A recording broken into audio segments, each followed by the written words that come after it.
सबै पढ्छु भनेर चाहिँ हुने रहेन रहेछ. सो 80 मार्क्समा तपाईँहरूलाई चाहिएको 32 हो नि त. सो 32 चाहियो हो भने 50 मार्क्स 55 मार्क्स 60 मार्क्स पढ्ने.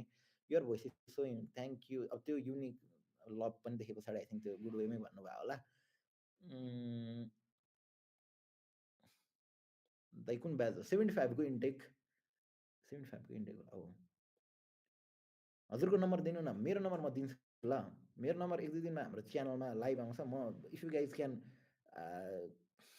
सेभ नाउ अहिले गर्दा नि हुन्छ. सो मेरो नम्बर चाहिँ तपाईँहरूसँग रियाक्ट कनेक्ट हुन अथवा तपाईँहरूको पनि न्युज हामीसँग पुग्नको लागि इजी होस् भनेर हामीले अब नम्बर दिन खोजिरहेको. राख्नुभयो भने चाहिँ 9860934654. तर जस्ट डोन्ट कल. अथवा तपाईँहरूको पनि न्युज हामीसँग पुग्नको लागि इजी होस् भनेर हामीले अब नम्बर दिन खोजिरहेको. राख्नुभयो भने चाहिँ 9860934654. अब नम्बर दिन खोजिरहेको. राख्नुभयो भने चाहिँ 9860934654. तर जस्ट डोन्ट कल. वाट्सएप गर्नु त्यहाँनिर कन्टेन्टहरू केही छ भने. दाइ लेमिना इफेक्ट यो अहिले किन जाडो भइरहेछ भन्ने कुराको बारेमा हो यो लेमिना कि समथिङ इफेक्ट भन्ने. सो त्यसमा पनि रिसर्च गर्नुपर्ने भइरहेछ. के कलहरू आउनु थाल्यो क्या?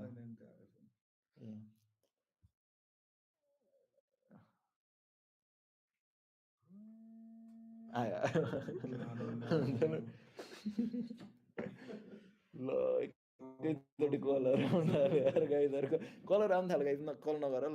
कल यो पछाडि उठाउँला न फेरि. अथवा वाट्सएप गर. विल ट्राई टु त्यो ब्याक है त के अरे मेसेज ब्याक गर्ने ट्राई गर्छ है त. वाट्सएपमा चाहिँ लेख्दा हुन्छ.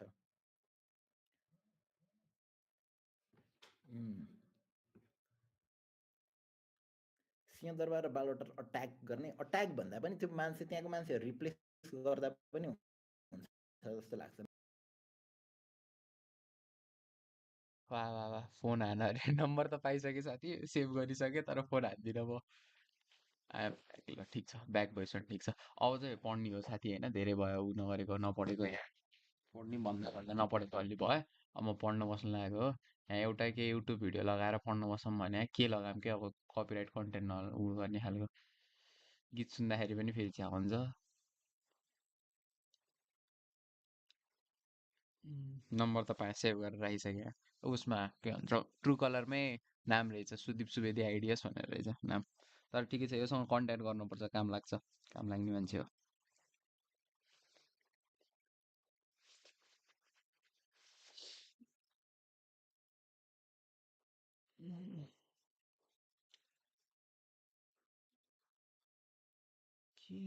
के हेरौँ कि युट्युब भिडियो यार पढ्दाखेरि साइडमा. Mach is a masterpiece. It has everything that makes a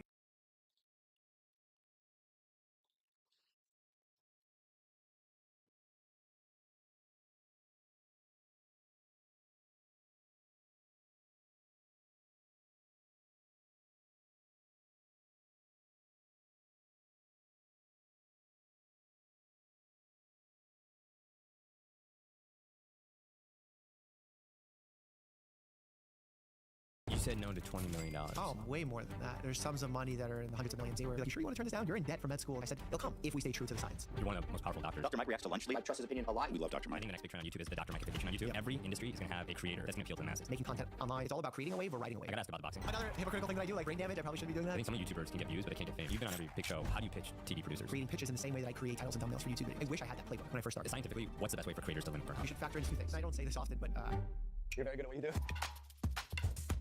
Before we start, make sure you subscribe and ring the bell because we have so many more interviews, studio tours, breakdowns coming up with the world's biggest YouTubers. I mean, I can't believe some of the stuff we filmed, and I can't wait to show it to you. So hit that button so you don't miss it. And now, back to the video. Dr. Mike, thanks for coming on the show, man. excited to be here and chat. My favorite thing in the world. Yeah. YouTube. Let's do it, man. Well, I have to ask. I mean, you spent over $500,000, 10 years of your life, studying medicine, and now you run a YouTube channel full time. Yeah. Not expected trajectory for me as an immigrant coming to the United States and then being a medical student. Never thought I'd end up here. But okay, so I'm a year overdue for my checkup. Okay. So I called your office, Fair. and I'm like, can I get an appointment with Dr. Mike? And I was like, oh my God, he still practices. Yeah. And you still had availabilities. So I have a lot of questions about how you balance that. But what does your day look like in terms of how many days a week do you spend on YouTube and then practicing? And I have a lot of questions about the YouTube side that I think you don't often talk about. about interviews? Yeah, so normally I structure my week in a way that I have 3 days in the week to do YouTube stuff, TV stuff, speaking engagements, and then 3 days of the week to practice medicine. I think even if you're not a doctor, even if you're not in the medical field, there's so many things that you could learn about the way you run your channel, the way you've grown tens of millions of followers across all socials. So I want to start off by just showing some of the formats after analyzing 30 or 40 videos on your channel, okay. and just ask you to talk about these different formats, which seem to be the most popular, as well as maybe other ones, and then have some follow-ups in terms of how you think about it, because it's just so well structured when I went to your channel. Yeah, so when we first started the channel, I had no idea what I was doing like everyone else, and I didn't know what I'd be passionate about. In fact, when we first turned on the camera, the videographer I was working with at the time, who now is sort of a partner with me in the channel, said, okay, Mike, just say to camera what you do for a living. To get that like 2 sentences out was the most painful experience of my life. I could not talk to camera. It wasn't natural to me, and it felt forced for the first 30, 40 videos. And we just said, let's be creative. Let's talk about the issues that my patients have in the office, but let's have it reach a wider audience. And as time went on, we started finding new avenues of making that message work. Because at the end of the day, what happens with most creators in the healthcare media space, they start off with a good message, but then they run out of content and they start corrupting the medical information. So they start promising you miracle solutions, supplements. Here's the one thing you don't know. Or like the last season of the Dr. Oz show was how your zodiac sign impacts your heart health, right? Because they got to create buzz. They got their version of click-worthiness. Yeah. So I wanted to make it my stance that I would never do that. And I would constantly try and re-innovate and find ways to make the audience excited about the content. But at the end of the day, I'm still talking about the same few things that I was talking about last year, the year before, but it's just packaged in a way that is so entertaining and watchable. So take me through some of these formats. Yeah, so obviously React format has always been big on YouTube. Initially, I had a lot of pushback to doing a React format. I remember people in the comments were like, hey, you should watch Grey's Anatomy. And because I was someone who never watched Grey's Anatomy, it always made me mad. So why would I watch that? It's inaccurate. I'd be fueling more misinformation. And then I had a med student rotating with me who basically spent a month learning what it's like to make content online for healthcare. And he said, you got to do this. You got to do this. So I said, okay, in one of my videos, let's create a call to action that if this video gets a set number of likes, I'll do a reaction video. And lo and behold, I got way over the amount needed. And I did my first Grey's Anatomy video. And it exploded. Like absolutely exploded. The channel completely changed. Actually, like a month before that, I got fired by my MC because they beat me extra to failure. 3 question दिनुभयो Yeah. Tutorial 2 र 3 बाहेक अनि के आदर्शले चाहिँ पठाउँदा solution गरेर भन्दै थियो अनि म त्यस्तो छ र भनेर कन्फ्युज भएँ अल्सो दिप्सनले चाहिँ ट्युटोरियल 1 छ र भनेर सोध्दै थियो च्याप्टर 1 को त्यो क्वेशन छ र त्यो भने पठाउन So then right away we're like, all right, we got to respond. Let's put out another React video. So we did another show and then another show, and we were just trending those months, number 1, number 2, number 3 for such a long period of time. And ultimately that went away because people like kind of grow old of the content and the novelty fades. So we said, okay, now we have to move into a different type of reaction. And we knew memes were popular. And I would always send my friends in the hospital medical memes. So I said, let's do the meme reactions. Then we graduated to TikTok reactions. And we're constantly trying to innovate ways that we can use known formats, the things that's relatable, to the non-relatable, which is the dense science info. So we try and package those two together. And as we go down this list, people love buying products, but a lot of the products lie. So we have a product review series, which do really well. लड़की की माँ WhatsApp group पर message करती है कि ये क्यों मायने रखता है कि गाड़ी कौन चला रहा था। इंपॉर्टेंट ये है कि गाड़ी में ड्राइवर था तो उसकी गलती हुई ना।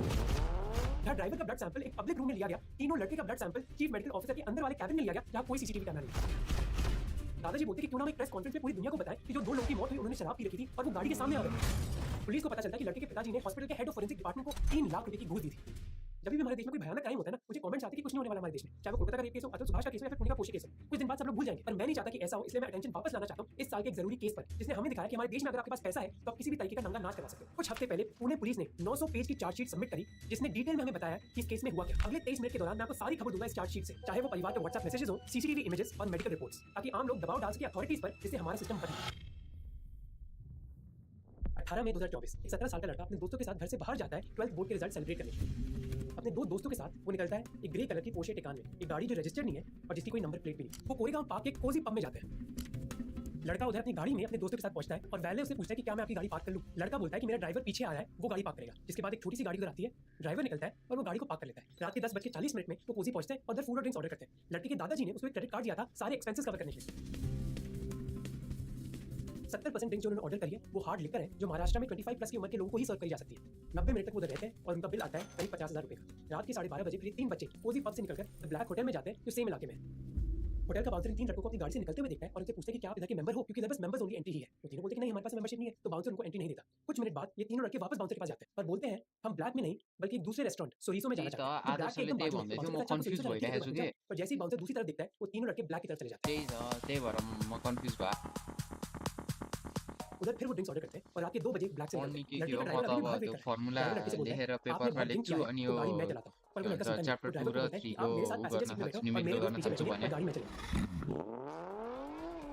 वो लड़का गाड़ी चलाने लगता है और एक समय पर 150 किलोमीटर पर आवर की स्पीड से चलाता है। ड्राइवर को धीरे चलाने के लिए बोलता है। आई मीन आदर्श सरले जो 3टा क्वेशन भन्यो, आदर्शले नि त्यही सोध्यो होला सायद। उसी रात 5 दोस्त अपनी सेलिब्रेशन में मगन है। इस ग्रुप में है अनीश अवधी और अश्विनी कोस्ता जो जॉनसन कंट्रोल्स के लिए काम करते हैं, अकीब मुल्ला जो नेक्स्ट ब्रिज सॉल्यूशंस के लिए काम करता है, अमन कुमार कुंद्रा एक कंसल्टेंट और ईशा जाजू एक इवेंट प्लानर। रात के 10:30 बजे वो पुणे के कल्याणी नगर इलाके में बॉलर होटल जाते हैं अपनी डिनर पार्टी के लिए। उधर वो खाना खाते हैं और फिर 3 घंटे बाद रात के 1:30 बजे अपने घर के लिए निकल जाते हैं, क्योंकि बहुत देर दोनों अपनी पल्सर पर निकलते हैं, दो दोस्त अपनी बुलेट पर और आकिब अपनी बाइक पर अकेला निकलता है। सभी सेम रूट से निकलते हैं। अब वो रात के 2:30 बजे और वो कल्याणी नगर रोड पर है। इस रोड पर आकिब और दूसरे दोस्त यूटर्न ले लेते हैं, जबकि अनीश और अश्विनी सीधा चलते हैं एयरपोर्ट रोड की तरफ जहाँ अश्विनी का घर है। जैसे ही आकिब यूटर्न ले रहा होता है उसके साइड से एक बहुत तेज से पोर्शन निकलती है। थोड़ी देर में एक बहुत बड़ी आवाज आती है। जैसे वो आवाज की तरफ देखता है उसको पता चलता है कि पोर्शे का क्रैश हो गया अनीश की बाइक के साथ।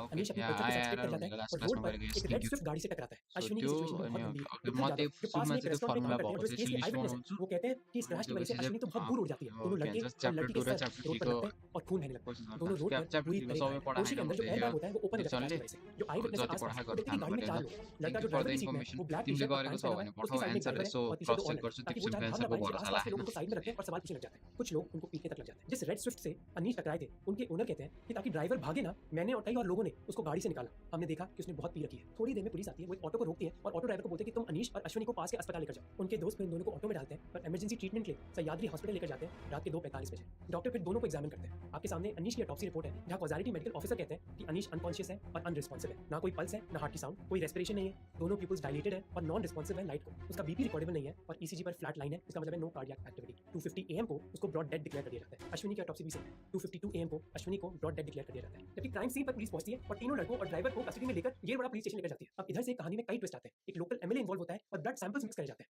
मैं इस वीडियो को बना रहा हूँ इस 913 पेज की चार्जशीट को देखकर जो पुलिस ने फाइल करी।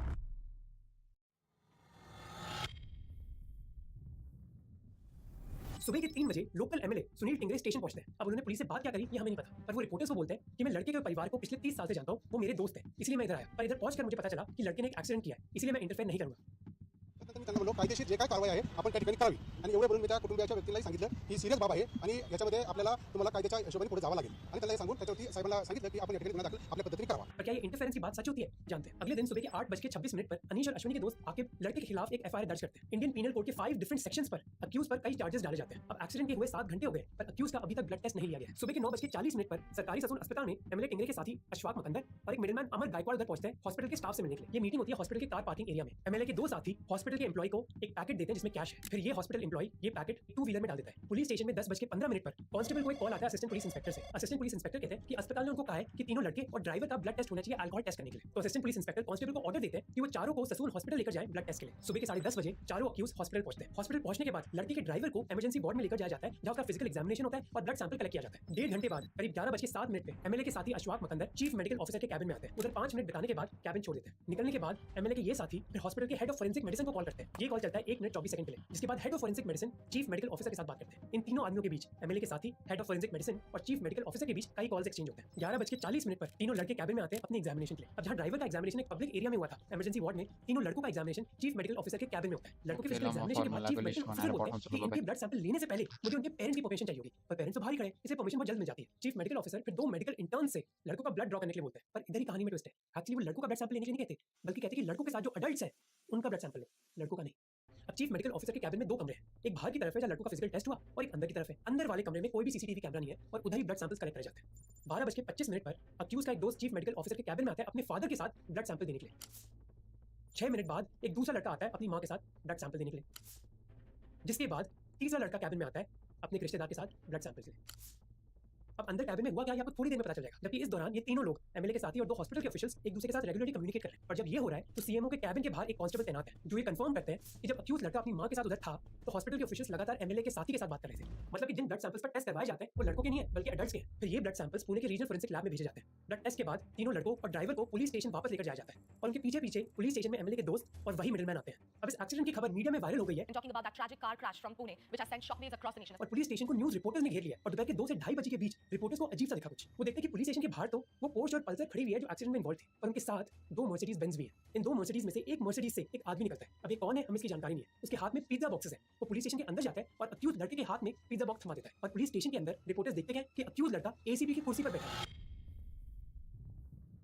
शाम को तीनों लड़कों की और अक्यूज लड़के के ड्राइवर की फिजिकल एग्जामिनेशन की रिपोर्ट्स पब्लिश होती हैं। इन रिपोर्ट्स में हॉस्पिटल के चीफ मेडिकल ऑफिसर के साइंस है। इन रिपोर्ट्स में लिखा गया है कि कोई भी फिजिकल साइन नहीं है कि किसी ने भी अल्कोहल पिया था। जैसे एक क्वेश्चन है कि क्या आपको शराब की बू आ रही थी उनके मुंह से, हाँ या ना, ना पर सर्कल किया गया। क्या उनका बोलचाल ठीक था, हाँ ठीक था। क्या उनकी आंखों से शराब पीने के साइंस थे, नहीं। एंड में डॉक्टर हनोर कंक्लूड करते हैं कि चारों में से किसी ने भी शराब नहीं पी। फिजिकल एग्जामिनेशन के अलावा ब्लड रिपोर्ट्स ने भी दिखाया कि ना किसी लड़के ने और ना परिवार के ड्राइवर ने शराब पी थी। पुणे पोर्ट कार हादसा मामले में बहुत बड़ी खबर है। आरोपी को जमानत मिल गई है। बॉम्बे हाईकोर्ट ने बकायदा इसको लेकर आदेश जारी कर दिया है। अब जुवेनाइल जस्टिस बोर्ड ने लड़के को बेल दे दी है और पुणे पुलिस कोर्ट जाकर अपील करती है कि हमें इसको एज अ माइनर नहीं बल्कि एज एन अडल्ट ट्रीट करना चाहिए। और बेल में लिखा गया है कि लड़के के दादाजी उसको बुरी कंपनी से दूर ही रखेंगे। कहा गया कि लड़का पढ़ाई और एक्स्ट्रा करिकुलर पर फोकस करेगा और बोला जाता है कि लड़के के पेरेंट्स इंश्योर करेंगे कि ऐसी गलती लड़का कभी ना करे। अगले 15 दिन उसको एक रीजनल ट्रांसपोर्ट ऑफिस में जाकर सारे ट्रैफिक नियम सीखने होंगे, काउंसलिंग लेनी होगी और अस्पताल के एक मेंटल हेल्थ प्रोफेशनल से मिलना। उसको फिर एक 300 वर्ड का ऐसे लिखने के लिए भी बोला जाता है रोड सेफ्टी पर। जब जुवेनाइल जस्टिस बोर्ड कहता है कि लड़के और उसके फैमिली ने सारी कंडीशंस मान ली है, लड़के को बेल मिल जाती है। अब उसी रात जो ड्राइवर है परिवार का वो अपने घर जा रहा होता है, पर तभी जो लड़के के दादाजी हैं उसको जबरदस्ती अपनी BMW गाड़ी में बैठाते हैं। फिर दादाजी ड्राइवर को अपने बंगलो लेकर जाते हैं। उधर लड़के के पिताजी और दादाजी ड्राइवर का फोन ले लेते हैं और उसको जबरदस्ती लॉक कर देते हैं कमरे में। वो उस पर दबाव डालते हैं कि एक्सीडेंट का दोष वो अपने ऊपर ले ले और पुलिस को एक स्टेटमेंट दे दे कि एक्सीडेंट उसकी गलती से ही हुआ है। अब अगले दिन 20 मई को एक व्हाट्सएप ग्रुप क्रिएट होता है जहां अक्यूज लड़के के पेरेंट्स हैं, दादाजी हैं और 3 लॉयर्स। इस ग्रुप पर केस की हर डिटेल शेयर करी जाती है। मैं आपको एक एग्जांपल देता हूं। शाम के 4:11 पर अक्यूज लड़के की मां ग्रुप पर एक मैसेज भेजती है। मेरा एक पॉइंट है, गाड़ी कोई भी चला रहा हो वो मायने नहीं रखता। मायने ये रखता है कि ड्राइवर तो गाड़ी में है तो एक्सीडेंट जो हुआ उसमें ड्राइवर की गलती नहीं है। तो लड़के ने पी कर गाड़ी चलाई और 2 लोगों को मारा, लड़के की गलती नहीं है। ड्राइवर गाड़ी में था, ड्राइवर की गलती है। अब याद है कि अभी भी ड्राइवर परिवार के घर में कैद है। टेंशन के मारे ड्राइवर की बीवी उसी घर में पहुंचती है और वो इतना हल्ला करती है कि फाइनली परिवार ड्राइवर को छोड़ देता है। फिर लड़के का परिवार एक और तरकीब के बारे में सोचता है कि ड्राइवर पर दोष डालने के अलावा हम गाड़ी पर भी दोष डाल सकते हैं। व्हाट्सएप ग्रुप पर 2 महीने पहले की स्क्रीनशॉट शेयर होती है लड़के और कार डीलर के बीच, जहां लड़का कार डीलर को बोला था कि गाड़ी की चाबी और लॉक में कोई इशू है। लड़का बोलता है कि उसे गाड़ी अनलॉक नहीं हो रही है और टेक्नीशियन लड़का को बोलता है कि हमें इस पार्ट को रिप्लेस करना होगा। उसी शाम लड़के के पिताजी को अरेस्ट किया जाता है क्योंकि उनका बेटा बिना ड्राइवर्स लाइसेंस के गाड़ी चला रहा था। इसी के साथ कोजी और ब्लैक पब्स के ओनर्स पर भी कार्रवाई करी जाती है क्योंकि उन्होंने बच्चों को शराब सर्व करी। 21 मई की शाम को अक्यूज लड़के को बोला जाता है कि उसको पुलिस स्टेशन आना होगा इन्वेस्टिगेशन के लिए। लड़के का लॉयर एडवाइस करता है कि लड़के को लगातार बोलना चाहिए पुलिस स्टेशन में कि मैं डरा हुआ हूं, मुझे काउंसलिंग की जरूरत है और मैं अपने पेरेंट्स के साथ होना चाहता हूं। लॉयर ये भी कहता है कि आर्टिकल 21 के तहत लड़का चुप रह सकता है। अब इसी समय क्योंकि मीडिया में इतना हल्ला हो रहा है कि लड़के को 15 घंटे में बेल मिल गई एक्सीडेंट करने के बावजूद, इसी वजह से जुवेनाइल जस्टिस बोर्ड लड़के की बेल कैंसिल कर देती है। अगले दिन लड़का पुलिस को कहता है कि मैं नहीं बल्कि मेरा ड्राइवर गाड़ी चला रहा था एक्सीडेंट के दौरान। जो 2 और लड़के थे गाड़ी में वो भी इसी स्टेटमेंट को सपोर्ट करते हैं। फिर पुलिस ड्राइवर को पुलिस स्टेशन लेकर आती है इन्वेस्टिगेशन के लिए। अगले दिन सुबह 11 बजे अक्यूज लड़के की मां व्हाट्सएप ग्रुप पर एक मैसेज भेजती है, मैं चाहती हूं कि मीडिया को पता चले कि मेरा बेटा किस ट्रॉमा से गुजर रहा है। वो एक बच्चा है और कुछ भी प्रूव नहीं हुआ है। गाड़ी में तो एक ड्राइवर भी है पर उसकी कोई बात क्यों नहीं कर रहा। इसके जवाब में दादाजी कहते हैं कि क्यों ना हम एक प्रेस कॉन्फ्रेंस करें जहां हम ये बोले कि विक्टिम्स ने शराब पी रखी थी और वो गाड़ी के सामने आ गए ओवर स्पीडिंग की वजह से। फिर दादाजी कहते हैं कि ड्राइवर ने वैसी बात मान ली है कि वही गाड़ी चला रहा था और हम ये भी प्रूव कर सकते हैं कि गाड़ी में ही खराबी थी। अगले दिन दादाजी एक मैसेज फॉरवर्ड करते हैं व्हाट्सएप ग्रुप पर जहां लिखा है कि क्यों ना हम वो सीसीटीवी फुटेज हासिल करें जिससे हम प्रूव कर सकते हैं कि कैसे विक्टिम एक्सीडेंट से पहले दारू पी रहे थे। वो बोलते हैं कि अगर हमें उनके खाने और शराब के बिल्स मिल गए तो हम अपने लड़के को बचा सकते हैं। अब इस दौरान पुलिस की इन्वेस्टिगेशन चालू है। पहले वो ड्राइवर को इंटरोगेट करते हैं, फिर वो पोर्शे कंपनी को रीच आउट करते हैं पूछने के लिए कि इस गाड़ी में कोई खराबी है या फिर नहीं। पोर्शे कंपनी कहती है कि हम पुलिस स्टेशन आकर आपको टेक्निकल डिटेल्स देंगे, जबकि इंटरोगेशन के दौरान ड्राइवर पूरा सच पुलिस को बता देता है। वो कहता है कि कैसे लड़के के पिताजी और दादाजी ने उस पर दबाव डाला और उसको घूस दी ताकि वो क्राइम कन्फेस कर ले। जबकि पुणे की पुलिस कमिश्नर कहते हैं कि हमें सीसीटीवी फुटेज मिल गई है जहां लड़का अपने दोस्तों के साथ शराब पी रहा था पब में। कमिश्नर ये भी कहते हैं कि लड़के का परिवार ड्राइवर पर दबाव डाल रहा है। अगले दिन दादाजी को अरेस्ट कर लिया जाता है इसी केस में। तारीख हो गई है 27 में। जैसे पुलिस की इन्वेस्टिगेशन चल रही है वैसे ही और खबरें पब्लिक आती है। जैसे 1 हफ्ता हो गया है उस ब्लड स्वैपिंग इंसिडेंट को जो हॉस्पिटल में हुआ था और ये न्यूज़ पब्लिक हो जाती है। The blood samples of the minor involved in the accident were switched with those of another person who had not consumed alcohol. Police commissioner media को बताते हैं कि परिवार ने बहुत बड़ा प्लान रचा था ब्लड टेस्ट स्वैप करने के लिए। ये पूरे देश की आंखों के सामने हुआ है। अब हुआ क्या था ये आपके रोंगटे खड़े कर देगा, पर इस चीज को समझने के लिए हमें थोड़े दिन पहले जाना होगा। याद है मैं आपको बता रहा था कि 19 मई की सुबह को लड़के, उसके 2 दोस्त और ड्राइवर के ब्लड सैंपल्स कलेक्ट करे जाते हैं। ये सब होता है ससून अस्पताल में जिसकी जिम्मेदारी chief medical officer doctor Halnor के हाथ में। अब उसी शाम 6 बजे पुलिस लड़के को एक दूसरे ब्लड टेस्ट के लिए ऑन द डिस्ट्रिक्ट हॉस्पिटल लेकर जाती है। पुलिस कमिश्नर कहते हैं कि हमने इसलिए किया क्योंकि ये बहुत सेंसिटिव केस है और हम नहीं चाहते कि इस केस में कोई भी मैनिपुलेशन हो। अब जब ससून अस्पताल के सैंपल ने दिखाया था कि लड़के ने कोई शराब नहीं पी रखी थी, ऑन हॉस्पिटल के रिजल्ट्स बहुत अलग है और इसी की वजह से पुलिस में शक आ गया कि ऐसा हो कैसे सकता है। इसलिए उन्होंने इन्वेस्टिगेशन स्टार्ट करी और इसीलिए 21 मई को पुलिस ने रीजनल फोरेंसिक लैब से एक डीएनए टेस्ट करवाया दोनों ही ब्लड सैंपल्स का और उन्होंने देखा कि लड़के के दोनों ब्लड सैंपल्स का डीएनए मैच ही नहीं कर रहा। फिर पुलिस को समझ आ गया कि एक्चुअली ससून हॉस्पिटल में हुआ क्या था। इन्वेस्टिगेशन में पता चलता है कि एमएलए के साथी अशफाक मकंदर ने लड़के के परिवार के लिए एक मिडिलमैन ढूंढा। ये मिडिलमैन फिर हॉस्पिटल के हेड ऑफ फोरेंसिक डिपार्टमेंट से बात करता है। मिडिलमैन कल्याणी नगर जाते हैं लड़के के पिताजी से पैसा कलेक्ट करने के लिए और ये पैसा यूज किया जाता है हॉस्पिटल स्टाफ को घूस देने के लिए। पुलिस को पता चला कि लड़के के पिताजी ने 3 लाख रुपए की घूस दी थी head of forensic department.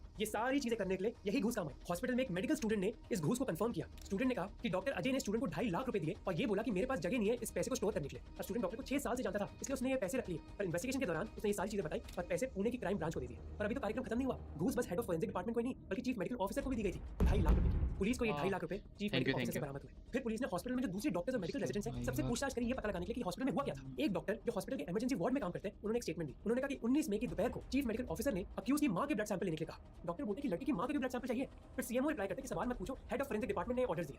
Doctor को फिर समझ आ जाता है कि मामला है क्या और वो ये चीज करने से मना करते हैं। फिर चीफ मेडिकल ऑफिसर एक दूसरे डॉक्टर को ढूंढते हैं और वो दूसरी डॉक्टर कहती है कि जैसे वो चीफ मेडिकल ऑफिसर के ऑफिस पहुंची उधर एक 17-18 साल का लड़का था और उसके साथ एक लेडी बैठी हुई थी ग्रीन कपड़ों में। सीएमओ ने फिर उनको बोला कि आप फिर इस ग्रीन लेडी का ब्लड सैंपल लें। उन्होंने ब्लड सैंपल लिए, चीफ मेडिकल ऑफिसर को सैंपल दिया और ऑफिस छोड़ दिया। तो पुलिस को पता चल गया कि हॉस्पिटल में चीफ मेडिकल ऑफिसर ने 3 लड़कों के ब्लड सैंपल फेंक दिए और उसकी बजाय 3 एडल्ट का ब्लड सैंपल लिया। 30 मई को पोर्शे का मुंबई ऑफिस एक रिपोर्ट बनाती है अपनी गाड़ी के बारे में, जहां बताया जाता है जब ये एक्सीडेंट हुआ था सुबह के 2:30 बजे तो गाड़ी की स्पीड 68 माइल्स पर आवर यानी कि 110 किलोमीटर पर आवर थी। ब्रेक्स को चेक करने के बाद पता चला कि उनमें कोई खराबी नहीं थी। 1 जून को लड़के की मां को अरेस्ट कर लिया जाता है ब्लड स्वैपिंग केस में। 25 जून को बॉम्बे हाई कोर्ट अक्यूज लड़के को बेल दे देता है। कोर्ट कहता है कि इस केस पर पब्लिक प्रेशर है, पर इसका मतलब ये नहीं कि हम अपने नियम फॉलो नहीं करेंगे। लड़के को अभी तक रिमांड होम में रखा गया है जो इलीगल है, जिस वजह से कोर्ट उसको बेल दे देता है। कोर्ट कहता है कि जुवेनाइल जस्टिस एक्ट ऑफ 2015 में क्लियरली लिखा है कि बच्चों को अडल्ट्स की तरह नहीं ट्रीट किया जाएगा क्राइम्स के केसेस में। कोर्ट कहता है कि लड़की को थेरेपी और डी एडिक्शन काउंसलिंग लेनी होगी। उसी महीने पुलिस 900 पेज की चार्जशीट सबमिट करती है जिसके बलबूते पर ये वीडियो बना है। अगर करंट स्टेटस की बात करें तो मानो कि लड़की का पूरा परिवार अभी जेल में है क्योंकि वो लड़के की अय्याशी बचाना चाहते थे। लड़के के लॉयर ने कहा है कि उसको कॉलेज में एडमिशन नहीं मिल रहे, पर होपफुली इस केस से पूरे देश को एक मैसेज मिलेगा कि क्या कॉन्सिक्वेंसेस हो सकते हैं अगर आप ड्रिंक को ड्राइव करते हो, और अगर आप ये मानते हो कि आपके पास पैसा है तो आप किसी भी रोड को अपनी पर्सनल रेस ट्रैक बना सकते हो।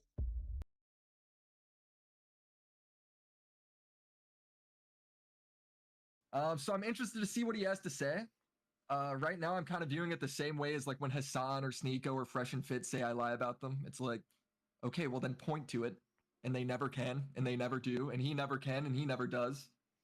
Just a small note before we begin, in order to make it easier for you to keep track, any footage from Willy's video will have a green border. Although any dates shown on screen in Willy's video have been added by me after the fact, because for reasons that are going to become readily apparent, Willy decided not to mention when any of the things he's talking about actually happened. Hey everyone, so this is part 2 of the response to the hit piece that Willy Maxrow released on me a couple of months ago. As I explained in the first video, Willy's video was so incorrect on so many levels that I felt it was almost impossible to respond to in some scripted way. I spent 3 days trying, and I ended up writing so much that if I had to read it into a camera, learning the script and then making a video on it, it would take so many months that would just not be worth doing. I mean, arguably it's not worth doing at all regardless, but we are here now, so let's continue. So instead, in this video, I won't be using a script, but I'll be breaking down all the endless errors that he made in his video. But there's one thing that I want to establish first before I begin. Willy does not believe many of the things in which he says, nor does he actually care about anything that he says. There's so much that I could show to establish this, but I won't spend too much time on it, but I would like to touch on a few things. For example, his statements about Destiny a few years ago. Honestly, how does this guy have fans? He debates people? How could this thoughtless sack of potatoes win a debate? You ever hear the phrase, you can't argue with stupid? Why are you comparing a live stream to a fucking YouTube video? Because copyright law doesn't change just because you live stream it. I think Destiny might just be kind of a retard. Actual retard. A literal retard. I think this guy is actually gay. I think Leafy is gay. Wait, or is he actually gay and he's joking when he says he's not gay? And it's like well known that he's gay? I think Leafy is actually gay. Destiny is not funny, he's not smart. In fact, I'm pretty sure we just saw him stun himself into confusion. But there's another guy who's just as bad, if not worse. America deserved 9/11, dude. Fuck it, I'm saying it. So that's a small slice, but obviously Willy Maxrow does not respect Destiny at all, thinks he's garbage, thinks he makes garbage content, not smart at all. But if you scroll down a bit into the comment section and sort by new, from Jojo here, Willy before he started meat writing Destiny. This guy has got a 100% win record against Hassan Piker. I was about to say, you fucked up Hassan. Crazy. I did. Smacked him debate. around. Yeah. It was less of a debate and more of like him just changing topics 45 different times. I don't know if we're gonna recap the whole thing, but yeah, we did a debate about the videos I made on him, and I opened, hey, did you watch any of the videos? And he goes, no. This is so crazy. Every single time I hang out with Willy, he always recounts this story. Like, bro, we get it. Well, he just got asked about it. What is he supposed to do? Just people love me for it around here, dude. You might think the reason why I bring this up is because it suggests that Willy is a person who will just flip-flop on anyone whenever convenient if he thinks he can get some views out of it. Or that perhaps Willy will make very confident statements about people that he barely even knows just because he thinks it will get views. Or maybe, depending upon your perspective, that Willy will say very confidently things that are entirely untrue and then realize years later like, oh shit, I just talked out my ass. You know, that shit wasn't actually true. Or maybe that Willy does absolutely no research on people and just says whatever the fuck he feels like regardless of how true because he knows it will get clicks and views. These, however, are not my intention. My point is to say that Destiny has been around for so long that every false claim Willy makes about me is actually true about Destiny. He has actually done every single possible negative misstep that a person can have in a content creator career. Willy's willingness to dick ride Destiny for views showcases that he doesn't actually care about any negative trait that a content creator can possibly show. This is really obviously true if you look into the present and history of people he associates with all the time. Chad Logic, Nicholas Dadrio, Turkey Tom, all these people have endless actual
Ramayan कितनी epic है यार, मतलब how did I miss it.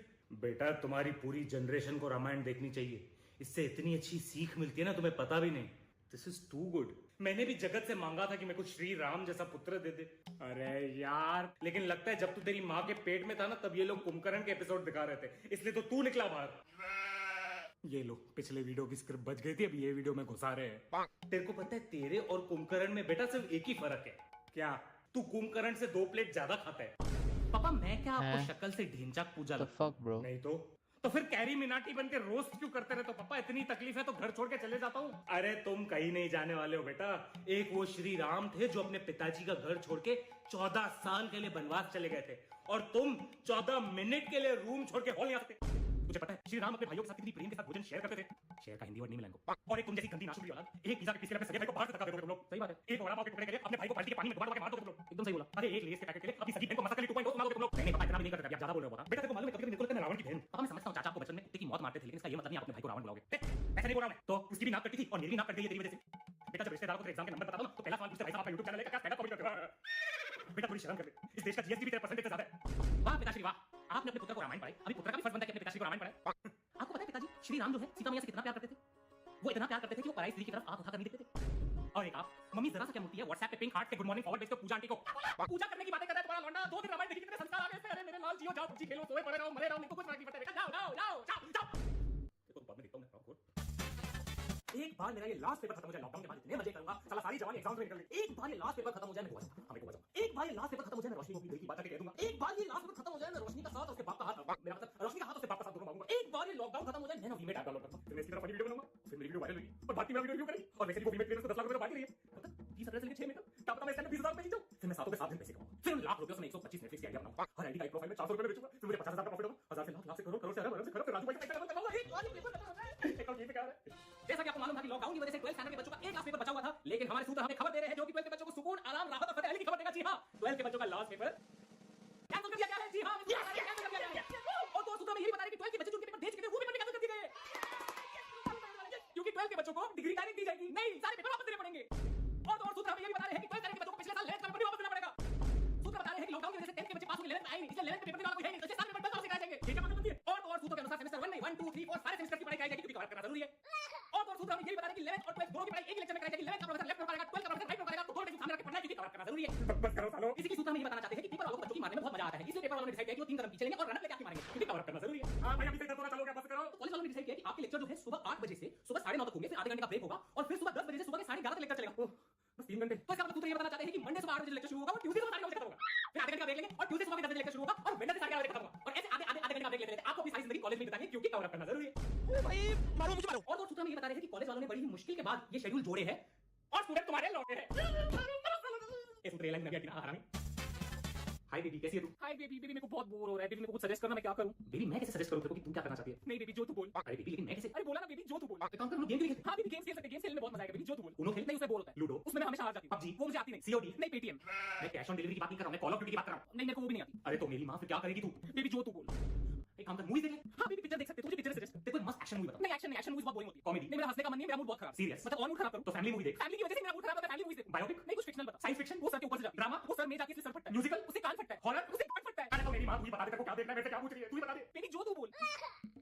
तू drawing क्यों नहीं करती? Drawing कर ले। नहीं बेबी पापा मुझे ड्राइंग करने से मना करते हैं। ये तो गलत बात है, ड्राइंग तो तेरा फेवरेट है। हां ना बेबी पापा ने कितना दिला। This is pathetic baby, type को तेरे साथ नहीं करना चाहिए यार। देखो टेबल पे जैसे ही डायरी थी, मैंने उसमें कितनी सारी ड्राइंग्स बनाई। मैं मानती हूं वो डायरी पापा का पासपोर्ट था, लेकिन इतना थोड़ी चलाते हैं। हर जगह झंडे गाड़े तूने। तो एक काम कर, तू कुकिंग कर। लेकिन कुकिंग सेहत के लिए अच्छी नहीं है। किसकी? तेरी? नहीं मेरी फैमिली की। क्यों? तुझे पता है बेबी कल मैंने चिकन बनाया और वो जल गया। ओहो चिकन जल गया। नहीं चिकन ठीक है, किचन जल गया। उसके बाद मैंने पापा को केक बना के खिलाया। अरे वाह। मैंने पापा को जैसे ही केक खिलाया, पापा ने केक के बाद कुछ नहीं दिखाया बेबी। खाएंगे कैसे बेबी? पापा को केक इतना पसंद आया होगा, पापा ने पूरा केक खा लिया होगा, इसलिए तो उसका पेट भर गया पूरा। अरे नहीं वो केक इतना कड़क बना था कि पापा ने जैसे उसको चबाया, पापा के सारे दांत टूट गए, अब पापा कुछ खा ही नहीं पा रहे। और उसके बाद मैंने मम्मी के लिए सूप बनाया। फिर मम्मी को क्या हुआ? नहीं मम्मी को कुछ नहीं हुआ, मम्मी फाइन, तो ऐसे क्यों बोल रहा है? बस मेरा भाई अंधा हो गया। तेरी मां के सूप पीने से तेरा भाई अंधा हो गया? हां मैंने वो सूप में ना 20 चम्मच मिर्ची मिलाई थी, तो जैसे मम्मी ने चखा, मम्मी ने पूरा सूप मेरे भाई के मुंह में थूक दिया, तब से मेरा भाई अंधा है। Hello sir, good morning good morning. शांत हो जाओ। पहले लोग लॉकडाउन में कितना पीछे चल रहे, कितना पोजीशन खराब करना है। अभी ये ब्लैक टी-शर्ट में लड़की कौन है?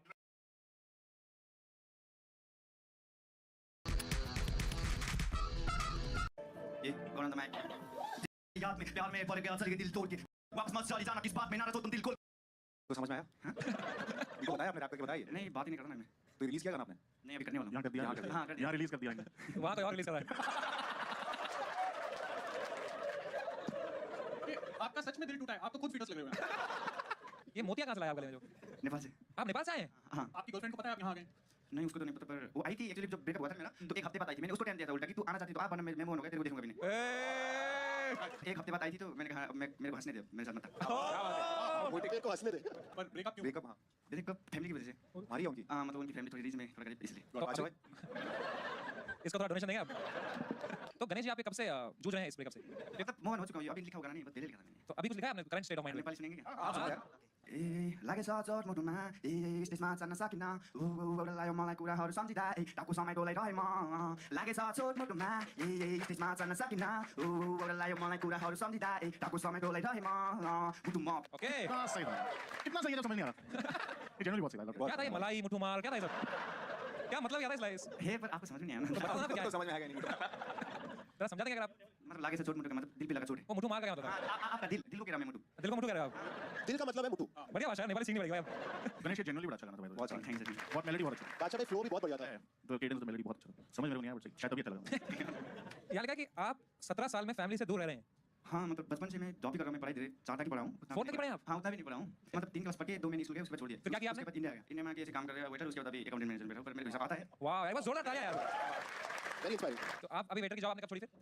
मतलब छोड़ी नहीं अभी अकाउंटेंट में भी हूँ और वेटर भी मैं कर लेता हूँ पर होटल मैं संभाल लेता हूँ वहाँ पे। ओनर कभी आते कभी नहीं आते। पबजी खेलते हो? हाँ इंटरेस्ट नहीं है। पबजी क्यों खेलेगा भाई? Just curious. सब्जी से खेलता है वो। आप लिखा है वीकनेस पहले गर्लफ्रेंड थी पर अब सिर्फ फैमिली है। 16 में गर्लफ्रेंड मिल गई थी पर अब अकल आ गई है। ओह तो आपको अभी मतलब आप नहीं चाहते कि आपकी और अभी कोई गर्लफ्रेंड बने? है मेरी गर्लफ्रेंड। मुठू मार। तो now what's your goal in life मेरे भाई? हाँ सुपरस्टार। स्वैग है ब्रो। क्या बात है ब्रो? इसकी लाइफ ही स्वैग है। आपने कभी पहले परफॉर्म किया है या पहली बार कर रहे नहीं मैंने नेपाल में किया था एक दो बार। हो? स्टेज शो था या? हाँ स्टेज शो में किया था। और आपने कितने गाने लिखे हैं? अभी तक गिनती नहीं है। कितने लिखे हैं? नहीं 4 के बाद छोड़ देना पड़ा इसको। गिनती नहीं आती। तो लिखो तो मैं पढ़ा दिया। ये वैसे बनाता है 1 2 3 5। बहुत सही भाई जोरदार तालियां फॉर गणेश सुनार। तो time to score. Ganesh Bhai I love your confidence. I am giving you a 9 दिया मैंने बादशाह भाई। जो ओरिजिनल था वो नहीं जो नेपाली गाना गाया था उसके लिए 9 थैंक यू। तुम्हारी पर्सनालिटी के लिए 9। क्या बात है? 8.5। जेसी बैठा है हमारे साथ ना। भाई आपके एज पे आपने इतना कुछ कर लिया है मेरी तरफ से कम। ऐसे फीलिंग आ रही जीतेगा। Your average is 9। मुझे लग रहा है जीतेगा। 9.5। चलो कोई नहीं, thank you so much Ganesh सुनार यार।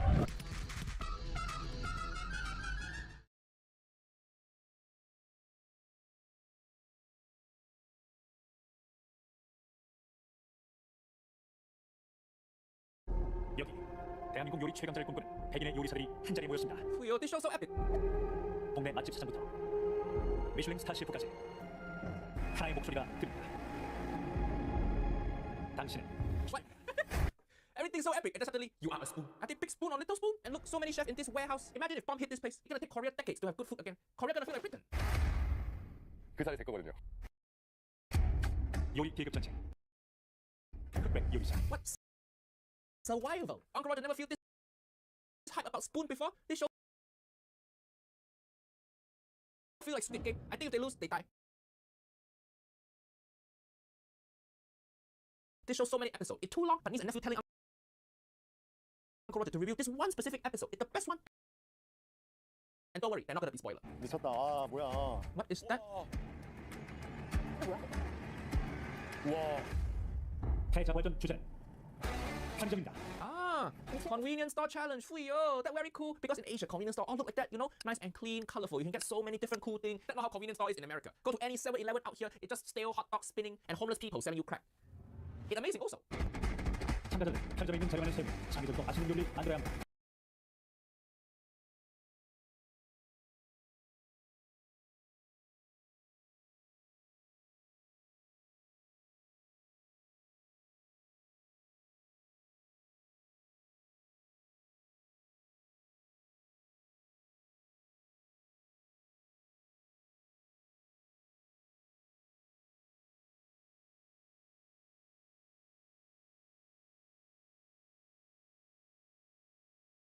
What happened to video games, and why aren't they fun anymore? I feel like that's a question that's plagued the modern gamer a lot lately, and in this video, I want to take a look at why we've been feeling this way lately when technology has only gotten better and games have only become more and more ambitious. From an objective standpoint, we should be happy with the current state of gaming. So then why are we constantly disappointed with every new release? Why does picking up the controller almost feel like a chore at this point?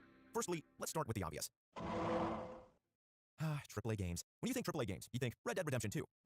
Masterpiece. You think The Witcher 3, Wild Hunt. You think Gotham Knights. You think Madden 20,000.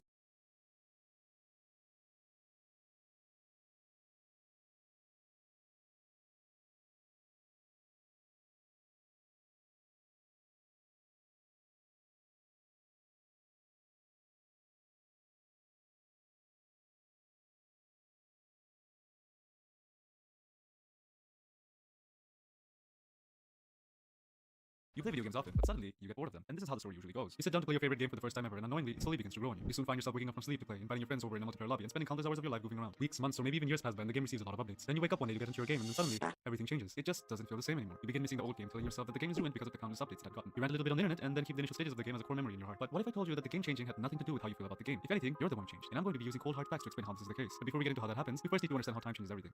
As you play a game, time passes and more updates are added. Let's take Fortnite as an example. Let's try and ignore the fact that Epic added OG Fortnite back into the game for the next few minutes. Before it was added, a lot of people wanted the old Fortnite back. It wasn't out of the ordinary to see posts and comments here and there talking about how old Fortnite used to hit different. And it's not just Fortnite, it's every online game that you can think of. Every single one. Now this may be a bit difficult to explain as to why this happens, but thankfully single player games exist, and it'll actually help us better understand why that is. Most single player games have a story and a mechanic. Let's take Hollow Knight as an example. Similar to any Souls game, there are different endings that you may achieve, and different attack patterns on different bosses. By the time you finish the game to a full completion, you have already probably memorized all of the attack patterns. After you finish the game, the mystery behind the story fades. Quite similar to a movie you have already watched. Now the game becomes old, and although it gives you a sense of nostalgia, it's never gonna be the same again. Every time I play it, I'll always want to go back to the time I played it the first time. But what does this have to do with multiplayer games that usually don't involve a story? I mean, you can't really get used to it since every single online game is different from the other, and you get to interact with new people every game that you queue for.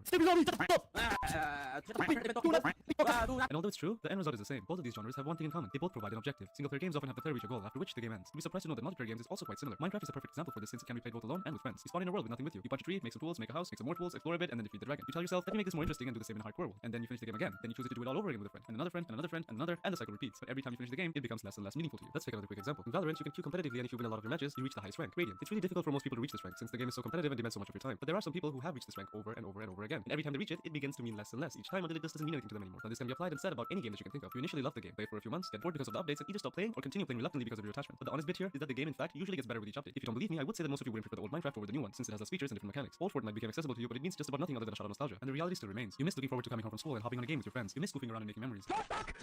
You miss bragging to your friends about being at a higher rank than them. You miss the 7-year-old kid that used to cuss you out on the mic while being absolute horseshit in the game. You miss showing off your diamond sword to your friends who were using an iron one. You miss feeling that intense anxiety while being in the top 5. You don't miss the game. You blame it on the updates because you're too scared to admit that those times are gone. Now you cling onto the game because that's the only constant thing that still remains. You still look for the casual, fun, and excited emotion from the game. And when it can't give it to you, you blame it on the updates. Truth is, you already knew that before you clicked on the video, but chose to click on it anyway because you wanted to hear it from someone else. And if you're in your mid-teens and have no idea what I'm talking about, you might want to enjoy and appreciate the small happy moments that pass you while it's still there. We've been covering about the what and the whys, but now let's get into how to prevent this. The answer is simple. Take a break. I know that it may seem tempting to go into a game every single time you get a small break from life, but try avoid doing this too much because the game will quickly.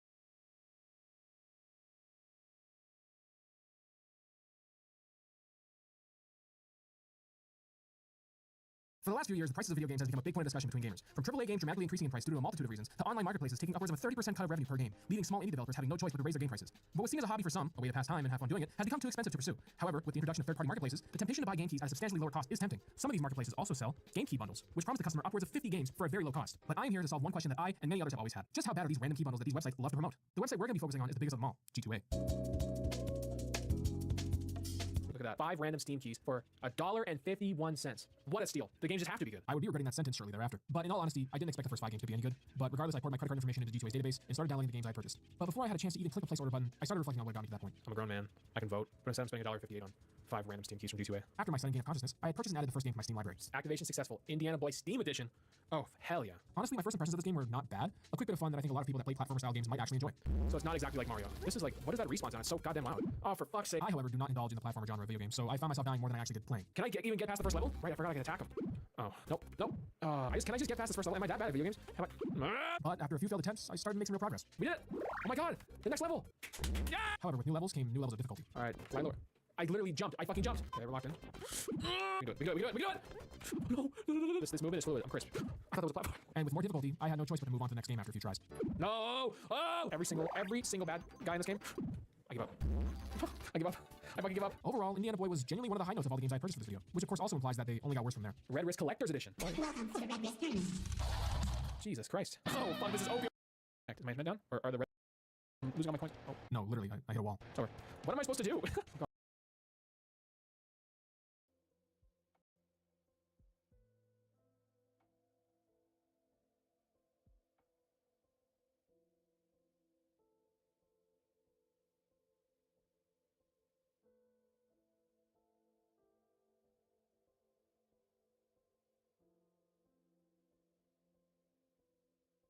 Hello, random user. Our Balda is back. This is a minute talk, guys. Talk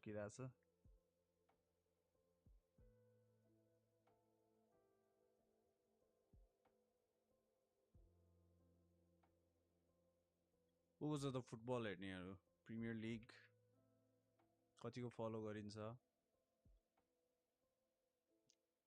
पेप जस्तै yes sir कतिको फलो गरिन्छ कसलाई support गरिन्छ को छ मेरो fellow United सपोर्टर्सहरू जुन दुईटा view आयो they pretty much watched it fully गेमिङको नि ठिक छ तर एनपीएल त अभियसली बिहान एनपीएल त हेर्ने हो नि एभ्री डे हेरिरहेको छु म त एभ्री म्याच हिजो लाइभ हेर्न नि गएँ हिजो जनकपुरको गेम हेर्न गएको थिएँ म चाहिँ जनकपुर सपोर्ट बोल्ट्स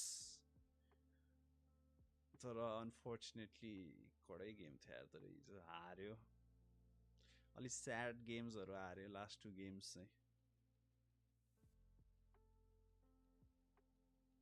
म क्लासमै नेट चल्छ अनि क्लासमै म्याच हेर्ने हो कति रमाइलो दिनभरि म्याचै हुन्छ त्यो त बिहानदेखि नै म त उठ्ने बित्तिकै पहिले टिभी खोल्छ म्याच हेऱ्यो मस्त हेऱ्यो त्यसपछि त्यही छ कि अलि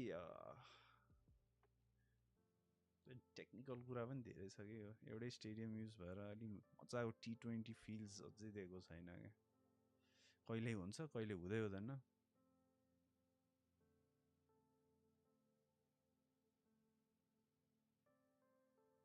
जनकपुर त मन पर्छ बट यार जनकपुरको फ्यान्स अलि धेरै राउडी लाग्यो भने त्यो त अब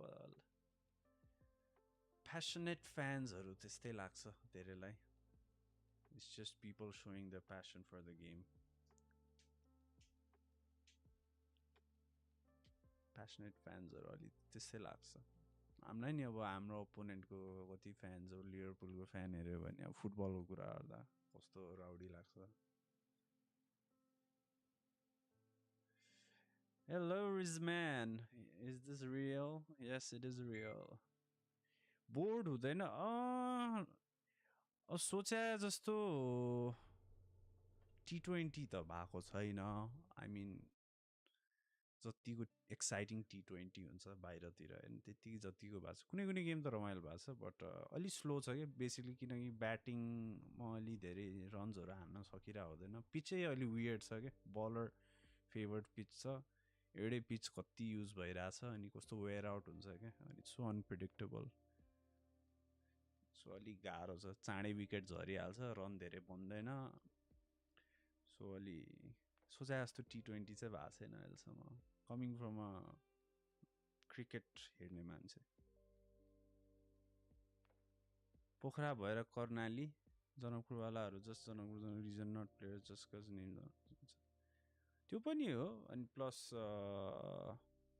मलाई चाहिँ जनकपुर अब अलि रुट्स पनि म्याच गर्यो रिजन पनि म्याच भयो हैन मेरो end plus I found the Tim very balanced सुरुमै गेम हेर्दा कस्तो राम्रो लागेको थियो आई लभ देयर ब्रान्डिङ गीत पनि अब सुरुमा के सोचेर टिम चुज गर्ने क्या काठमाडौँ त सुरुमै सोचिजादिए हेट यस्तो नि टिम हुन्छ भन्नु त्यो मनै आएन त्यो हुन्छ नि when you're supporting a team आफै मन बढाउँछ भित्रबाट त्यो आउँदै आएन क्या काठमाडौँलाई जनकपुरको हेरेँ हामीलाई यस this is a team I would like to support भनेर भयो अनि आई स्टार्टेड सपोर्टिङ जनकपुर नै अनि फ्यामिलीमा जो छ मेरो भाइ ड्याडहरू सबै द्यार जनकपुरै अहिले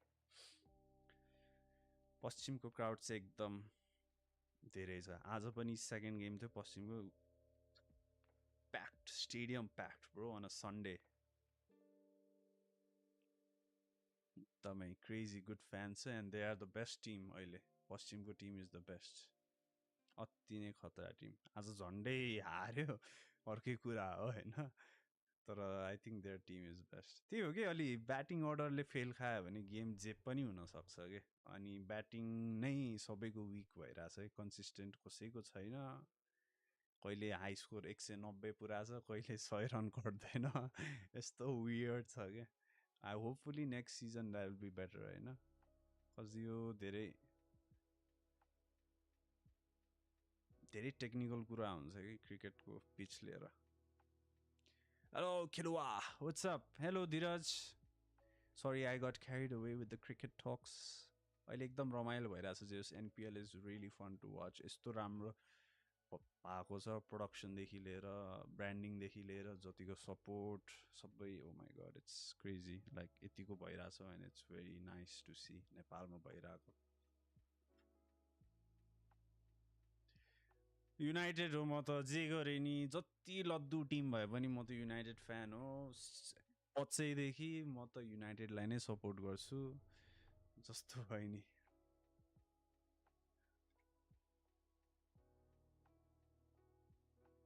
जर्सीहरू त पोखरा कर्णाली सबको सेम छ क्या त्यो डार्क ब्लू थिम कतिको सेम छ लाइक जनकपुरको पनि छ बट अलि पिङ्क एड गरेर अलि डिफ्रेन्ट देख्छ पश्चिमको पुरै सिएसके को कपी विराटनगरको त सबभन्दा वायाद चाहिँ मलाई विराटनगरको जर्सी लाग्यो बाइ द वे यस्तो डर्टी येल्लो र ब्लू कम्बो छ त्यो एउटा कुन चाहिँले भनिदियो कि यो त कुन चाहिँ पेन्ट कम्पनीको टी सर्ट जस्तो छ मलाई कस्तो एकदम वियर्ड एस ब्रान्डिङ छ उनीहरूको तर गीत चाहिँ राम्रो छ तर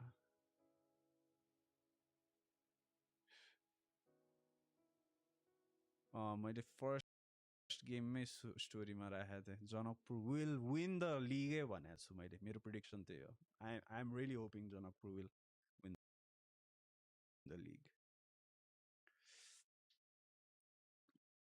आज कसको होम गेम हो होम कसको ट्राफर्ड ओल्ड ट्राफर्डमा हो र होइन यार अवे पो रहेछ फाक लाइनअप आयो नि त Mount on the left Hojlund Ahmad, Dallo, Fernandez, Ugarte, Mazraoui, Martinez, Maguire, Delete, Onana. Mount starting? Interesting. Shit.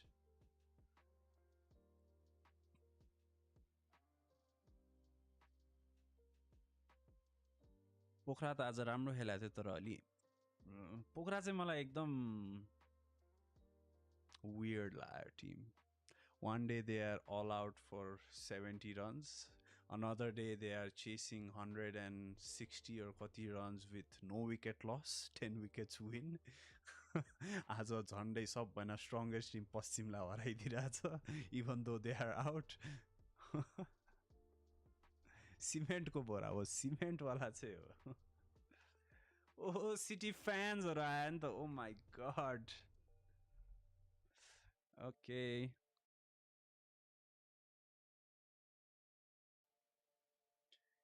Mount is a brilliant player, but I don't know. त्यस्तो चान्सै पाएको छैन त्यसले त्यस्तो खेलेको छैन तर माउन्ट यहाँ अब सिटमा हेर्दा चाहिँ लेफ्ट विङमा देखाइरहेछ कि त्यो प्रब्ली होइन होला फल्सै हुन्छ यो त लाइनअप आएको अनुसार चाहिँ इज प्लेइङ राशफोर्डको well with thumbnailing. So a lot of times when we're thinking about a concept on pitch कहाँ खेल्दो रहेछ If City loses, I'll go underground. Well, guess what? City is going to lose.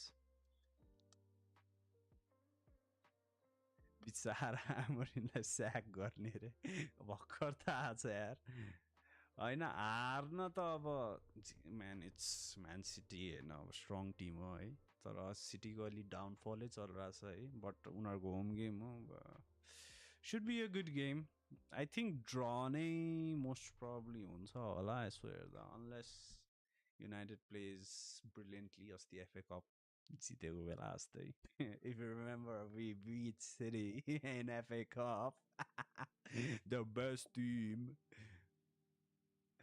so you never know we might win Anyway guys, मेरो vlog हेऱ्यो कि नै vlog चाहिँ हेर्नु पर्यो है guys. अब stream धेरै गर्न नसके नि हैन म आजकल हल्का trying to live life. I'm trying to touch grass. So grass छोको यसो भिडियोहरु हालेर हुन्छु हैन. त्यो चाहिँ हेर्नु पर्यो कि कसको लागि बनाउँदैछु म हेर्नलाई बनाउँदैछु.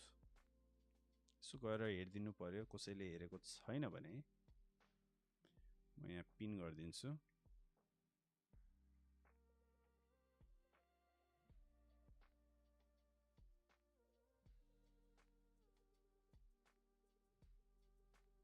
Predictions, I think it will be 2-1 in favor of Manchester United. I said it first. Don't bet, Tara. I didn't. No betting. Don't bet, guys. आजकल खूब betting को बढिरहेको छु मैले देखिरहेको छु. नपर लतमा फस्छौ guys. नराम्रै फस्छौ.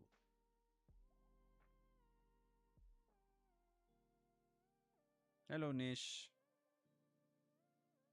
सन्यास नै लिएको होइन, not really. A big gap भनौं. सन्यास त कहाँ लिन सक्नु यार. I love playing games. I'll always play games. And game खेला हेला stream गरिन्छ. Hello Ankit. Hello. को फसिसक्यो. धेरै जना फसिसक्यो. गर्नु.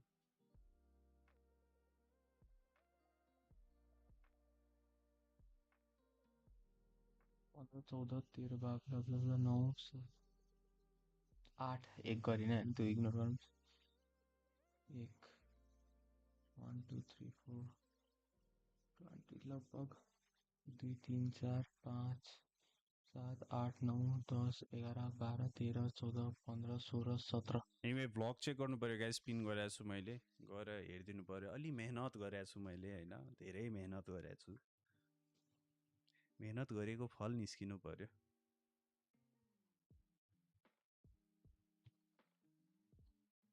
अझै छ 2-3 टा 2-3 टा छडै छ यार. मैले एडिट गर्न मात्रै नभएको है. अनि त्यसपछि next month I have another travel plan. त्यहाँको पनि आउँछ. I'm just trying to, you know, touch grass, man. Enough of staying home. Roblox में के खेल्ने? के हुन्छ है Roblox में? मलाई अस्ति a good friend of mine was asking me to play Dress to Impress. कस्तो हुँदो रहेछ त? If I play that, will you guys even watch it? भन्ने कुरा हो.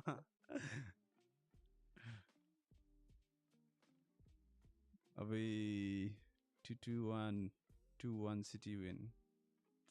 2-1 United win, man. Don't blame me later, hey. When did you learn video editing? Just editing सिकेको छैन यार मैले basic हो. It's when I started streaming नै होला back 4 or 5 years. 5 years. 2019, brother. Brothers and sisters, if any sisters are here. What the? 5 years. It's been a while. Kot Dada ko here. Kot Dada was fun. There was a reason I did not edit it पहिला.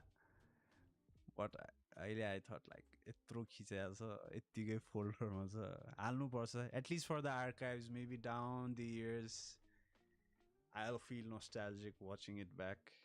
The friends watching it will be feeling nostalgic. एउटा memory जस्तै राख्दिम भनेको.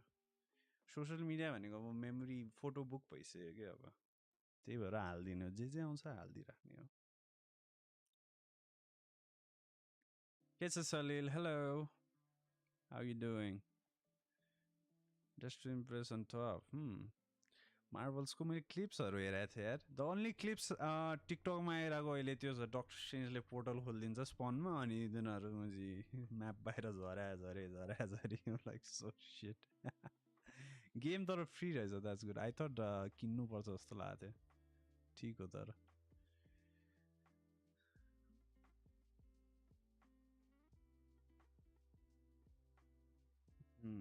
Good luck, good luck. Keep streaming consistently. Consistency is the key.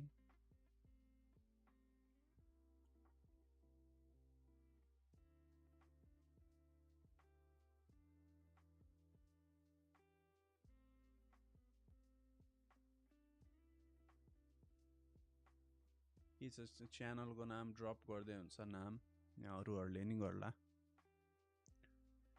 Colour ग्रेडिङहरु no म्यान colour grading त आउँदैन नि मलाई हल्का फुल्का मैले गरेको सबै प्रिसेटहरु हो अहिले अटो हल्का त्यो गर्छ अनि त्यसपछि एउटा फिल्टर टाइपको हुन्छ लटहरु युज गर्ने त्यो बेसिकहरु हो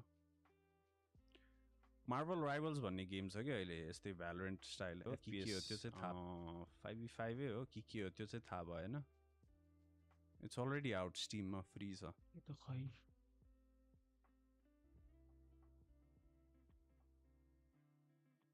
Please do study, don't bunk. Please do study, don't bunk. As I won't be playing. I was planning to play, but I was planning to play, but at 10:15. We have a game at 10:15. Manchester United versus Man City. United versus Man City. So I have to watch it, man. I've been waiting for a United game for a while. Asti kun chutyo. Okay, guys, like Paudel, like गरेर so follow गरिदेऊ. I mean subscribe. Bro no हुँदैन म यस्तो फक्डप पारामा पढिरहेको छु कोही नै आउँदैन बट स्टिल पानी खाना चाहिँ नबिर्स गाइस जाडो छ तर जाडोमा तर पानी खाना एकदम कम टेन्डेन्सी कम हुन्छ स्टे होम तर कस्तो जाडो भएको यसपालि यार डिसेम्बरमा I was flying doing shit I hate winter actually. I fucking hate winter. Malai more than productivity is not equal to G. यस्तो decline हुन्छ it goes like यस्तो slope नै जान्छ के गर्नै मन लाग्दैन यार that typically happened in January year on year basis यसो हेर्दा but this time December यो अस्ति के भएको थियो just not just December I think November mid-November देखि नै हो ever since I came back from China त्यसको couple of weeks तिहार पछि it's been fucking cold man yo room मेरो रुम म घामै पर्दैन के अनि यस्तो चिसो हुन्थ्यो बल्ल अस्ति मैले एउटा हिटर लिएर आएँ अलि बल्ल अलि टेम्परेचर मेन्टेन भएको छ अस्ति गेम खेल्दा त काबिरहेको थिएँ म त shit man whatever happened to this weather is funny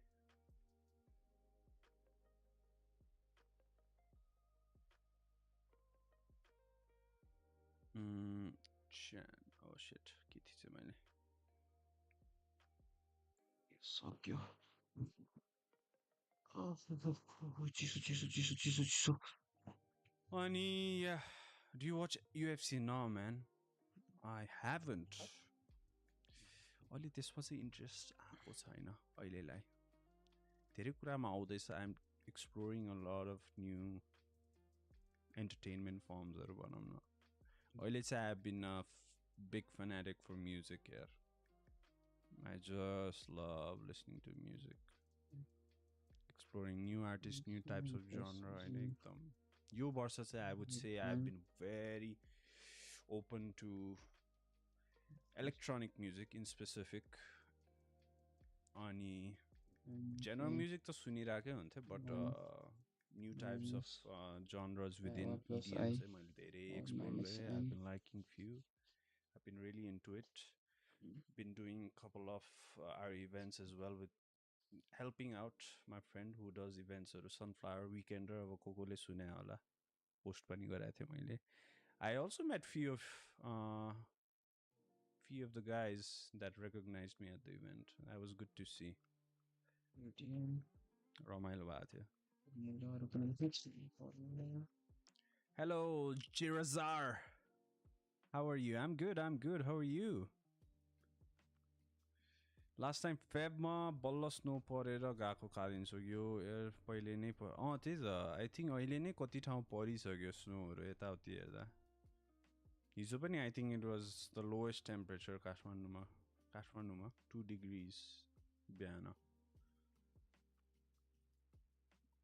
That was very drop dead cold. Snow नै पर्छ क्या यसपालि काठमाडौँ पर्दै हुन्थ्यो यार कहिल्यै देखाएको I have never seen snow man. I mean no I haven't. Artificial snow doesn't count. Like परेको अनि touching snow. Still haven't done it. Nepal बसेर छैन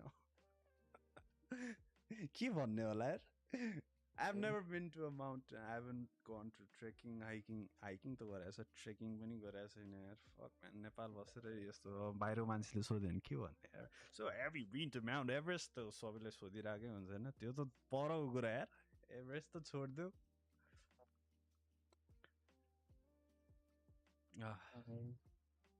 Spotify, yeah, Spotify has been a peak. Hello, Simon. Hello, Essig. I've been right here, man. I haven't been anywhere. कपाल नपाल्ने छ नपाल्ने यार कपालै छैन पाल्नलाई ताङकी लुक्लामा -7 record गर्यो नि त ताङ त गर्मी ठाउँ हैन नट स्योर लुक्ला चाहिँ होला एभरेस्ट चढ्ने ठाउँ हैन कुन आइएम 01 हो जस्तो लाग्यो मलाई सानो 01 नै होला पहिला लेको हेलो काजी व्हाट्स अप दाङ त गर्मी ठाउँ होला I think not sure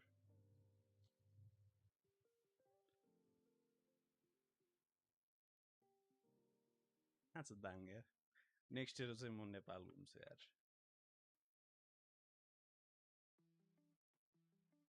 That's a Dang ओइ दाङ त लिटरली तराई रहेछ त स्नो त हैन होला यार लुम्बिनी साइड रहेछ नि त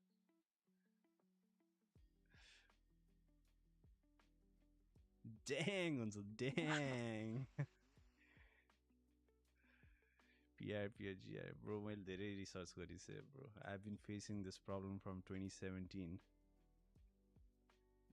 I am way too late there's nothing I can do about my hair it's fine this year has been all about self growth मेरोलाई चाहिँ I mean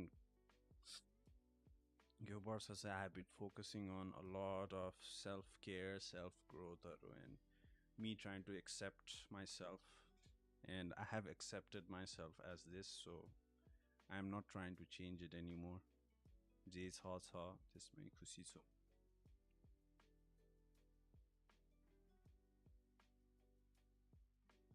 मेरो 01 र डोंगल ट्रेक ज्यादा हरायो किनेको किन्दा वर्थ इट बेसमा चाहिँ फेरि म मेन चाहिँ I mean base is good IEMs नै हो हैन बट गेम खेल्दा चाहिँ इट्स नट गुड के त्यही भएर यो त्यस्तो बेसी छैन के मसँग अर्को पनि थियो त्यसमा चाहिँ बेस राम्रो थियो but I didn't use it because I use it for gaming not for music गेमिङमा चाहिँ अलि फ्ल्याटै चाहिन्छ न त त्यो फुटस्टेपहरू अलि मजाले क्लियर कट आउँदैन के बेस हेभी छ भने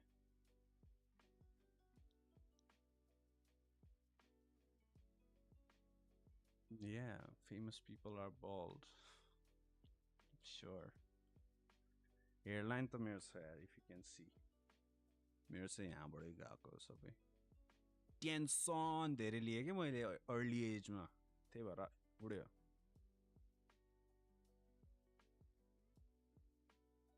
म्युजिकलाई ऱ्यान्डम फोनको स्पिकर होस् टिभीमा बसाइदिन्छु यहाँ डेस्कटपमा एउटा अर्को सानो स्पिकर छ मेरो जाब्राको त्यसले बजाइदिन्छु अनि if I am in the gym I use my sir तीनटा मात्रै छ यार वायरलेस इयरबड्स किक्सको ल्याएको छु मैले त्यो सुरुमा सेन्ड गर्ने तीनटाको सट्टा दुईटा मात्रै सेन्ड भयो त्यही फेरि सेन्ड गरे अल्सो इसाले मागेको थियो इसालाई सेन्ड गर्न खोजे तिमीलाई गएछ इग्नोर इट कति जाने वाला थियो त्यति बेला दराजुरलेको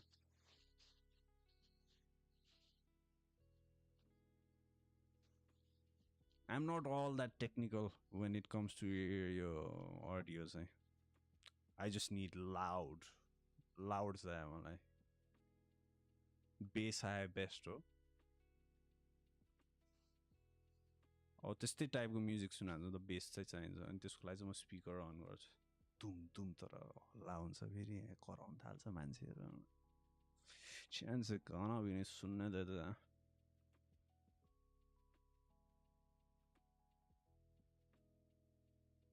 things ball man can do नि त्यो टाउकोभरि कपाल भएकोले नि गर्न सक्दैन नि है. What do you mean? Megamind भन्ने मुभी हेरेको जमाना भइसक्यो. It's a movie I want to watch again. I will watch it again. Thanks for the reminder. आजको मुभीहरु आइरा हुँदैन अनि म पुरानै हेरेर आउँछु कि बेला बेला.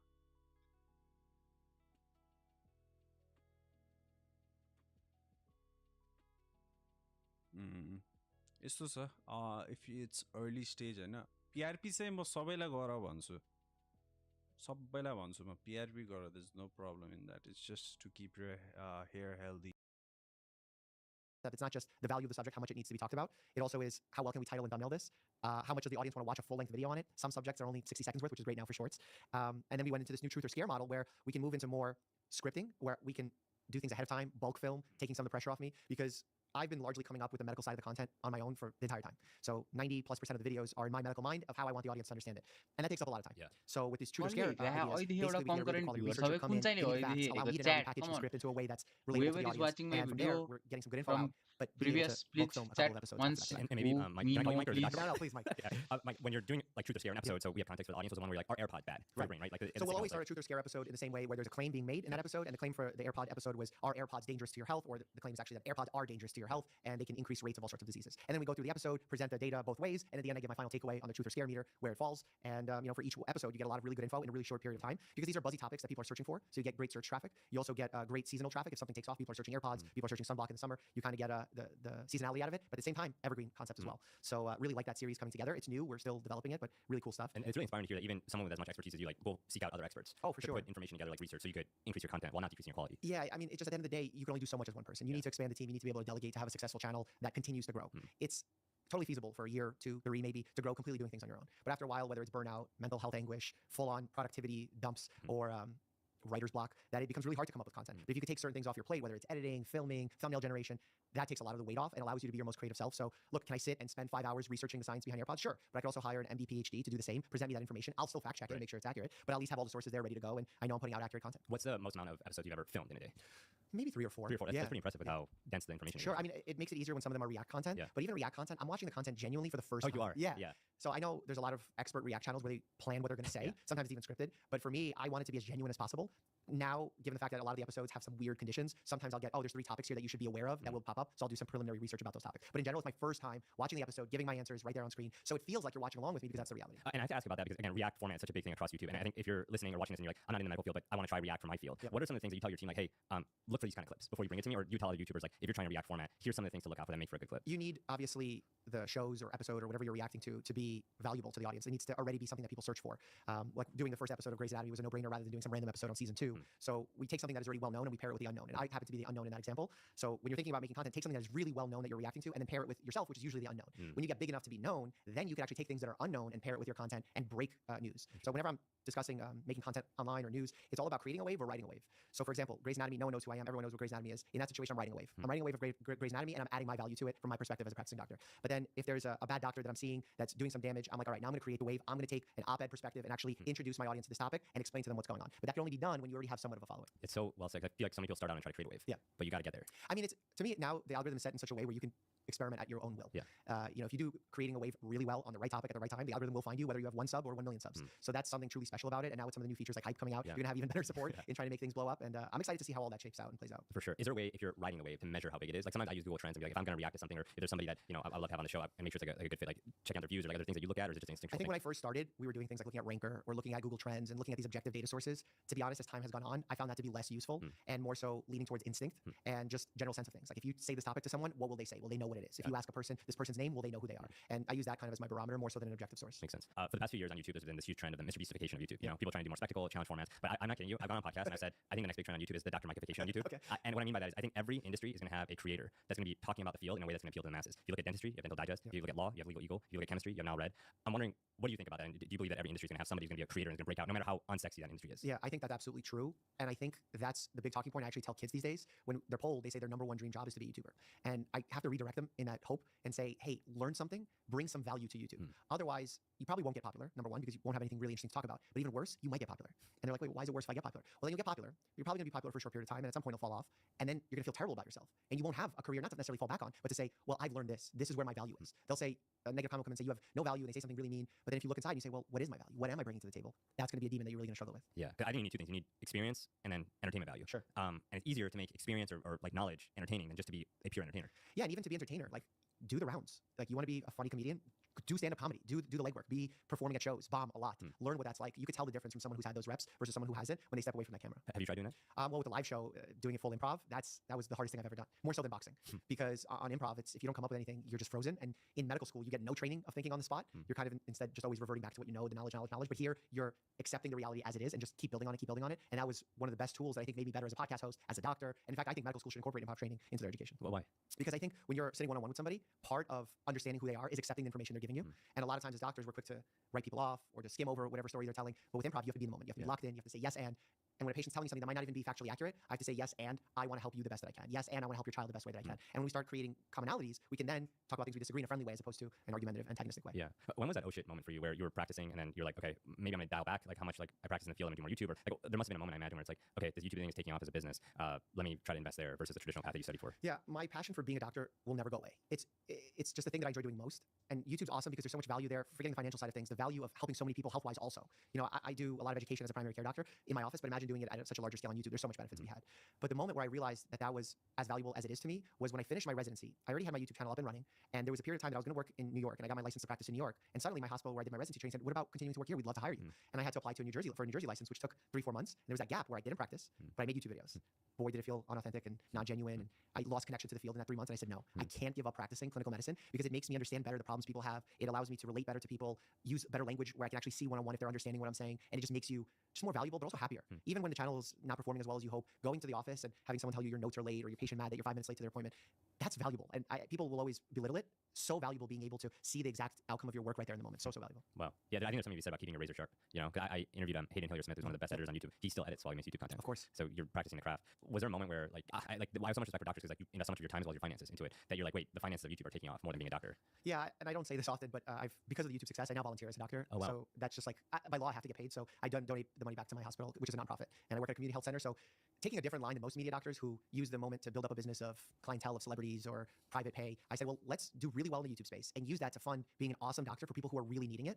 And that value, I can't understate or overstate how valuable it is. It's so powerful to help someone who has a true problem versus the value I would get from having someone who says, I'm strong, but I want to be 100x strong, give me the best supplement formula, what have you. So helping people who are in need is just intrinsic to me. I even remember in 2015 when I had my little viral moment of popularity for the superficial stuff. Right away, my first thought was, okay, how do I do something meaningful with this? And I did like a date for charity. Yeah. And so for everyone, I was going to bring up the context, like your name's sexiest doctor alive. Yeah. Like, that was a more superficial story though. I want to get, but yeah, But that's how it started. And you know, it's funny, people still like lean on it. And I'm like, that was 10 years ago. It's funny. I'm like, I've aged out of it. So that's not me, but it's a funny tagline that even I'll save someone's life on an airplane. That happened flying over the Atlantic Ocean, and there was no EpiPen on board, so I MacGyvered one, and we saved this young gentleman's life, and it was an epic story. And coming back from it, I'm like, oh, New York Times is going to want to write about planes not having EpiPens on board. And it was New York Post who was like, Instagram sexiest doctor alive, saves life on plane. I'm like, all right. So clearly they're just about the clicks and not the value. So wow. Was there a moment when you're like taking off that your colleagues and peers look at you differently? Because the number one thing I also hear is when people are in a profession, they're starting to create content, they start getting looks. Yeah. It's like, wait, what? Like you have a day job. Like why are you creating content? Like were you feeling that? What do you advise you have for people who may be going through something like that but want to do the content thing in addition to the professional thing? Okay, right back to the video. But first, I want to tell you about a creator tool that I love using, and that's Opus Clip, who sponsored this video. You've probably heard of their AI clipping tool that so many creators are using to turn their long form into shorts with captions, title, and B-roll. But I'm excited to show you the next phase of what they're working on after working with them for over a year on this. While before Opus would clip the best moments for you, the new Clip Anything feature actually watches your entire video and lets you prompt their AI to pick the moments and topics that you want clipped. And from there, Opus pretty much handles the rest. It'll edit the clip, it'll add subtitles, generate B-roll, and even give you new ideas for titles. All you have to do is go to this link and then drop in your video link, select the genre, prompt the AI for the moments that you love. You'll get the clips and you can start posting. I know a lot of people have used Opus Clip, but you're gonna love this new update. If you haven't tried it yet, then now's the perfect time. It's helped creators of all sizes hit millions of views with just a few minutes of effort by repurposing their existing content. So check out the link below to do the same and learn what those creators have posted to get millions of views to revamp your short strategy today. And again, it's totally free to get started with just your email. All right, now back to the video. Advice, I don't necessarily have perfect advice because I feel like everyone's gonna have an individual journey here. What I experienced was the first couple of years of my residency, when I really got to know the staff I was working with, the nurses, the CMAs, the other doctors, they knew me for me. They didn't know that I had social media at the time because it wasn't popular. And then when it exploded, everyone got really nervous, especially the higher up executives of, oh, what is this going to mean for us? We're not a huge hospital system that can handle this type of risk and all this stuff. So they were very worried. But I reassured them that I'm only doing this to get good medical info out there. And if someone invites me on a talk show as a sexiest doctor, I'll allow that and I'll go along with it. But I'm really going to move the conversation to something valuable because that was always my passion and why I never wanted to stray away. And because I stayed in the same hospital system, actually it's my 10-year anniversary with them this summer. Thank you. So they know me. They know me from before the popularity, and I've grown with them, and they've seen how it changed and they've seen the struggles that I've had. When you can do that with a family, it's just absolutely amazing. It's rare these days because most people are moving around and shifting within their careers. I've been blessed to be part of this Overlook Family Medicine family, and it's just been an awesome experience. Actually, one of my last podcast guests this year was a nurse that I worked with for my full 10 years that just retired after like 50 years of service to the hospital system. And the conclusion to her career was she had debilitating pain. And she was going to these surgeons, they were scheduling her for surgery, and I asked her to see me. And it was awkward for her to come see me as the young doctor that she almost raised. She always considered herself my work mom. And then she came in to see me finally because she was having this debilitating pain. At that moment, she wasn't walking for like 6 months already. And upon examining her and actually doing the work that most doctors these days are skipping over, I found out it wasn't her back that was the problem. It was her hip. I didn't do anything magical. I just found that the problem was coming from a different source. And I just saw her the other day and we talked about it on the podcast. Her pain's completely gone. She avoided surgery. She was getting like a spinal cord stimulator placed and we canceled that surgery because of that physical exam. And to be able to give that back to someone who basically raised you in the healthcare field was just super special and cool to do on YouTube. That's incredible. Have you gotten ideas for videos to educate the masses on your YouTube channel from the clients that you see on a day-to-day basis? For sure. I think it's a symbiotic relationship that is unexpected. Most people say, well, like being a doctor, doing social media, how can those possibly go hand in hand? Well, when I'm making a YouTube video on a topic that's obscure or that I'm not well versed in, I have to do a lot of research. Well, that helps me with my patients because I become a better doctor. But then when I go and I talk to my patients, I understand what questions I need to answer. I need to know what words I need to use to answer that question, and I can bring that to YouTube, makes me a better YouTuber. So I think living in these two distinct worlds actually creates a really healthy value that I can bring to the general audience. Yeah, I mean, that's why I'm such a big believer in this doctor microfication on YouTube. I would keep going with this because honestly, it's like you are doing the work, you educate yourself for it, and then you're almost like having a daily like focus group to get ideas to be like, okay, I'm gonna sharpen this, I'm gonna while giving the value, and then if you make a video about it, it's been field tested. And then the stories that you get from your day-to-day experiences, whether it's prescribing a medicine and it's not covered and the insurance company's problematic, and now you have a toolbox to reach lawmakers. Like when the EpiPen situation happened, I made a YouTube video about it, and Chuck Schumer's office calls, who's the Senate Majority Leader now, and says, would you like to stand with the senator and call for EpiPens on planes? Yeah, let's do it. That would never happen if there was a bullhorn of YouTube at my disposal. Or immediately after that, I said, well, there's not enough primary care doctors. Now Chuck Schumer's most watched Instagram reel on his social media is ours, talking about the need for more doctors and how we included it in the latest bill that he passed. So there's so much value to having a social media platform as a professional, not just creating content, another form of monetization, but impacting your field, impacting the people who use your field. Like the public service of it all is so valuable. Yeah, I mean, I think there's an argument to be made, like you're using so much of your power for good, but you're one of the most powerful doctors like in the world with this platform that you have and you built, and the way you're using it is so inspiring. I'm hoping that someone can look at my story and say, oh, I could do this 10 times better. And they do it way better. Because what I've seen, especially with social media these days, is young doctor gets a little bit of popularity and right away starts doing advertisements for some miracle cure-all product, or they come up with their own miracle cure-all product. And if they just waited a little bit longer and they held out and they stayed true, there would be so much more success, so much more value. And I'm not even talking about financial. Financial will be there too. We do really great on the YouTube channel. But the value that you could bring to the community as a whole is just so undervalued. And I feel like people think short term so often. And I'm really encouraging them, push it, wait for that marshmallow test of delayed gratification. And that's exactly what I want to ask about. Like those early days, you're having your moments of fame. What are some of those brand deals or sponsors that came to you? They're like, no way. Like that's going to be like a... We turn down 99% of sponsors that come our way because they see doctor popular, they don't really understand what I talk about. So let's create a formula line for you. We'll give you $20 million up front to invest in it. Like these are real sums of money that people are offering you. You said no to $20 million. Oh, way more than that. I mean, there's sums of money that are in the hundreds of millions over 5 to 10 years or whatever the length of the brand deal is. But it's just that's not why we started this. And I'd rather earn less. When I say less, it's still great money. Like I grew up broke on welfare, so this is all a net win. And even it goes into the TV side of things. I was offered to take over hosting for a nationwide television show, syndicated across the whole nation, and I was ready. I was going to be the sole host of the health program. So excited. All the meetings were done. The schedule was cleared with my hospital for filming. Like it was ready to go. A week before filming, they sent me the contract, and there's one word in the contract that said, instead of having like full review of sponsors, I get reasonable review. And what the lawyer essentially explained to me was that given the fact that there was 2 execs and me, I could be overruled. Whereas before, we all had to unanimously agree. And I said, well, I'm not comfortable with that. Let's change it. They said, no, we won't change it. I said, well, give me some examples of sponsors you imagine for the program. And they said some vitamin or supplement is like one of the sponsors. I said, you want me to say this, that everyone needs this? Most people don't need this. And I realized like there's no way I could do the show, even though it was a 7-figure sum for multiple years and nationwide attention and your show, they said you could run it as is. They even backtracked and said, you don't have to read the ads for the products. We'll bring in a new doctor to just read the ads. I'm like, but it's my show. So you have to just stand on the truth and say what you stand for, because otherwise, even if you succeed, you won't be happy with your success. And all that really matters is what happens when your head hits the pillow. Were there any other opportunities that you considered, like, because it's tempting, like, I mean, especially when you're trying to make it, like, you're balancing so much, you're working hard, like, was there anything that, like, you I'll almost give you one from 2 weeks ago. I hope I don't exactly call them out. So it's a combination product of a toothbrush plus another product within it. So maybe that'll hide it as well. And I said, oh, this sounds like a great concept. I'm like totally in. So our teams are working together to do it. And I said, well, send me the product. I want to use it before we finalize. So I used it for 2 weeks and I realized it was a pretty mediocre toothbrush and a pretty mediocre secondary feature. So it didn't do anything well and I didn't feel comfortable recommending it to my audience. It was a huge deal, huge financial deal. And technically it's not a bad product. It wouldn't cause any harm, but I just don't want my audience buying junk. I want that, like we've done sponsorship deals for a hairdryer. I use that hairdryer still, like to come on the show. Like I love those products. And if I'm recommending them, it's because I truly use them. So I have no fear in turning those down, and not because I'm successful. I had that lack of fear even when we first started. Like with my agency, they were initially like, "You sure you want to turn this down? You're in debt for med school, and this will change your life." I said, "It'll come," and I was just dead set that this would change if we stay true to the science. And I think we've proven that to be the case. And I hope young doctors listen and young experts listen that you don't have to sell out to be financially successful. I mean, to have that conviction that early, because when you were in debt, like you probably hard-headed more than anything. When did you make your first hire as a creator? When I was doing Instagram, I knew I wanted to transition to YouTube because I was being held out from television by the gatekeepers of Hollywood. So when I first got my little viral moment of fame, I had a really rough realization of what 15 minutes of fame was. Everyone called when my story broke on BuzzFeed. Ellen DeGeneres, Steve Harvey, everyone's calling. And they're like, we need to have you on our show. But you can't do anyone else's show. And at that time, Ellen DeGeneres was the biggest show. And I said, okay, I'll do that one. They want exclusive. They want exclusive. So we do the pre-interviews, all the stuff. And it was actually filming in New York. It was a rare opportunity on Labor Day. And day before the show, they call and they say, bad news. Hillary Clinton is announcing her run for presidency, and she's doing our talk show as the only talk show. So the other guests are like Pink and Jimmy Kimmel, so you're beat. And I'm like, oh, no worries, I'll call Steve Harvey back. So I call Steve Harvey back. They're like, you're old news. That was 2 weeks ago. We don't care. And then I realized that it's going to be hard to maintain that audience, and I still got some invitations to do shows, and they were great, but it was always under the notion of sexy doctor, even though I wanted to talk about prevention and myth busting and all these things. So as time went on, I realized I need a new platform because these invitations were becoming more and more sparse. And I said, I got to do it on YouTube. And I recorded my very first YouTube video on my webcam, and it was terrible. It was the worst thing ever. I actually played it on Phil DeFranco's podcast for him because I had a clip of it on my computer. It was just so bad. I was talking about a research study about exercise, and it was terrible. At that moment, I realized I needed to make a hire.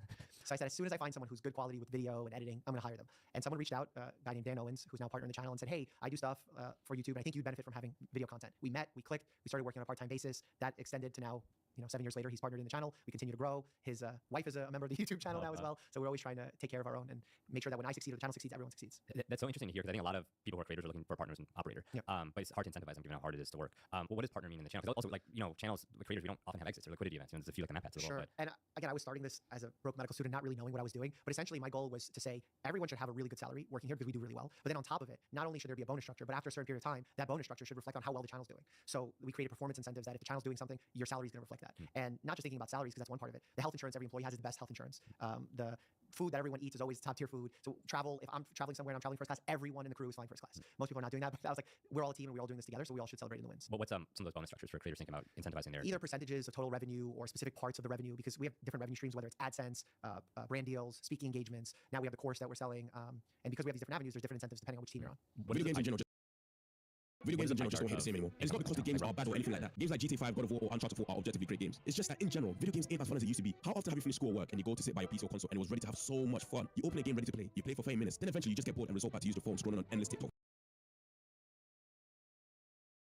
How come I have not heard of this game? What the fuck? Seriously? त्यस्तो game हो यो?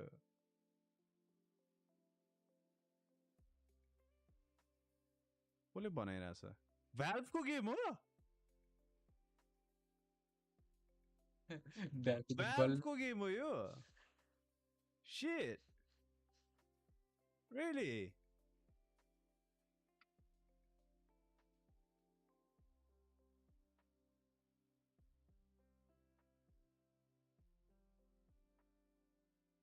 Okay, I need to find out now. I won't be playing today. No, I have not been living under the rocks, man. I have been up to date. Maybe मेरो feedहरुमा आइराको छैन यो game. It's not getting the hype it's supposed to get then.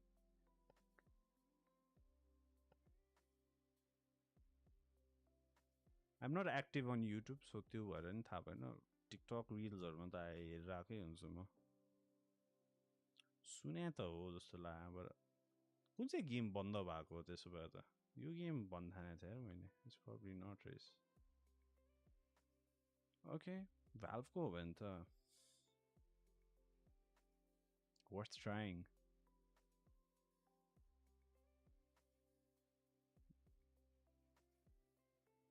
खै मलाई invite पठाइहाल त. हेर्नु पर्यो अब. Dora जस्तै lane, but you shoot like Overwatch. Interesting. What skins do you have? I don't even remember, man. I just remember having Prime. I have Prime Vandal. I have Oni Phantom, and I have a Reaver knife. Reaver knife? Reaver? Oh, Reaver. Reaver? Fuck, I don't even remember the names, man. Okay, thank you. Just to private game रहेछ भने त definitely. MOBA रहेछ है तर it's not FPS, right? MOBA है. Interesting. MOBA game रहेछ है. Okay, interesting. Third person shooter. If I deposit 5,000 rupees every month for 10 years and then don't deposit for next 5 years, what will be the money at the end of 15 years? Where my interest rate is 6% compounded monthly. Shit, man. Time flies, guys. I still cannot believe it. My last stream was in May 2023.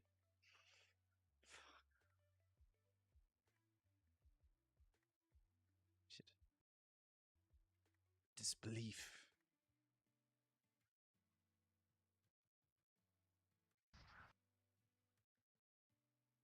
was really tough.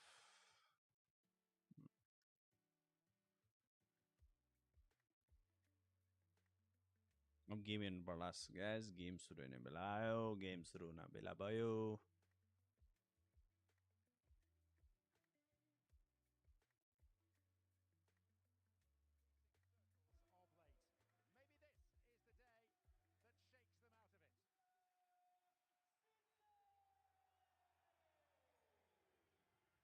Glory, glory, Man United. Glory, glory, Man United. Kino pause gare? Glory, glory, Man United. And the Reds go marching. Let's go.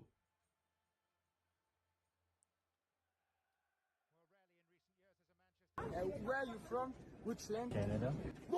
Hey guys, friendship with TikTok is ended. Friendship with Instagram Reels has been formed. Guys, I don't know where you've been living, but Instagram Reels, that's where it's at. You know, you could be just scrolling and watch people die in Brazil. Okay, that's kind of messed up, but Instagram Reels kind of cursed. I'm gonna be watching some of the Instagram Reels you guys send me, and I hope I don't see lots of 9/11 videos. That's never gonna happen. So yeah, enjoy. My iPhone 16 can film like 4K, 33,000 FPS. Okay, I don't know what this is gonna be. Guys, our monthly 6% find high effective compounded monthly. Okay, come on, but guys, why the basis? He was just late for the train, guys. No, you guys haven't been late to a train ever. He tried to make you time. Interest rate. After that, find monthly interest rate by using the formula 1 plus I effective to the power 1 by m and minus 1 will give I monthly. Then use the formula for 10 years where 5,000 is deposited monthly. N is the number of deposits, so use the formula A big brackets and 1 plus IM power n minus 1 whole upon IM. That's black magic, guys. That's not real. Bracket AI. close. Blood really wanted the job.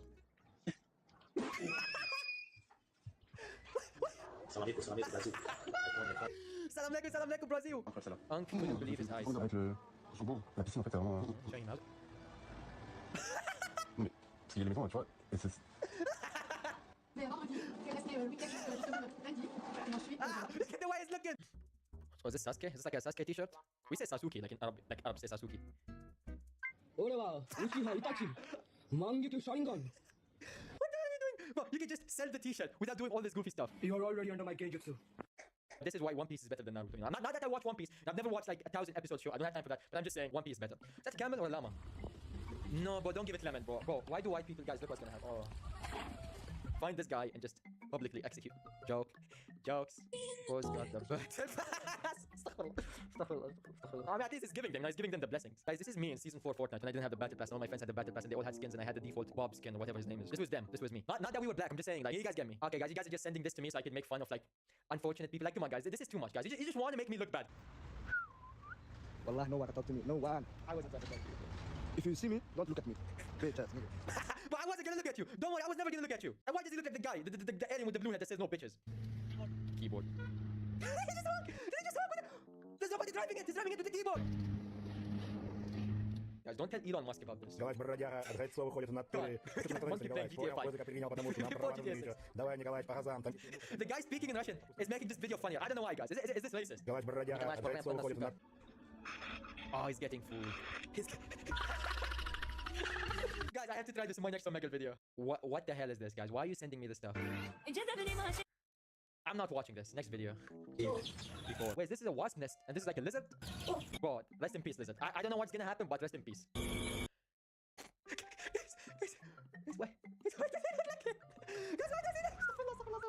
Alright, so here's how to leave your room while you're watching Reels. So as you can see here, I've got my right hand out, like a guide hand. I'm trying to find the door, but then right there, I watch a Reel that's really funny and it kind of throws me off a little bit. So this time I actually didn't get out of my room, I went back to my bed, but in the future... Guys, it's always...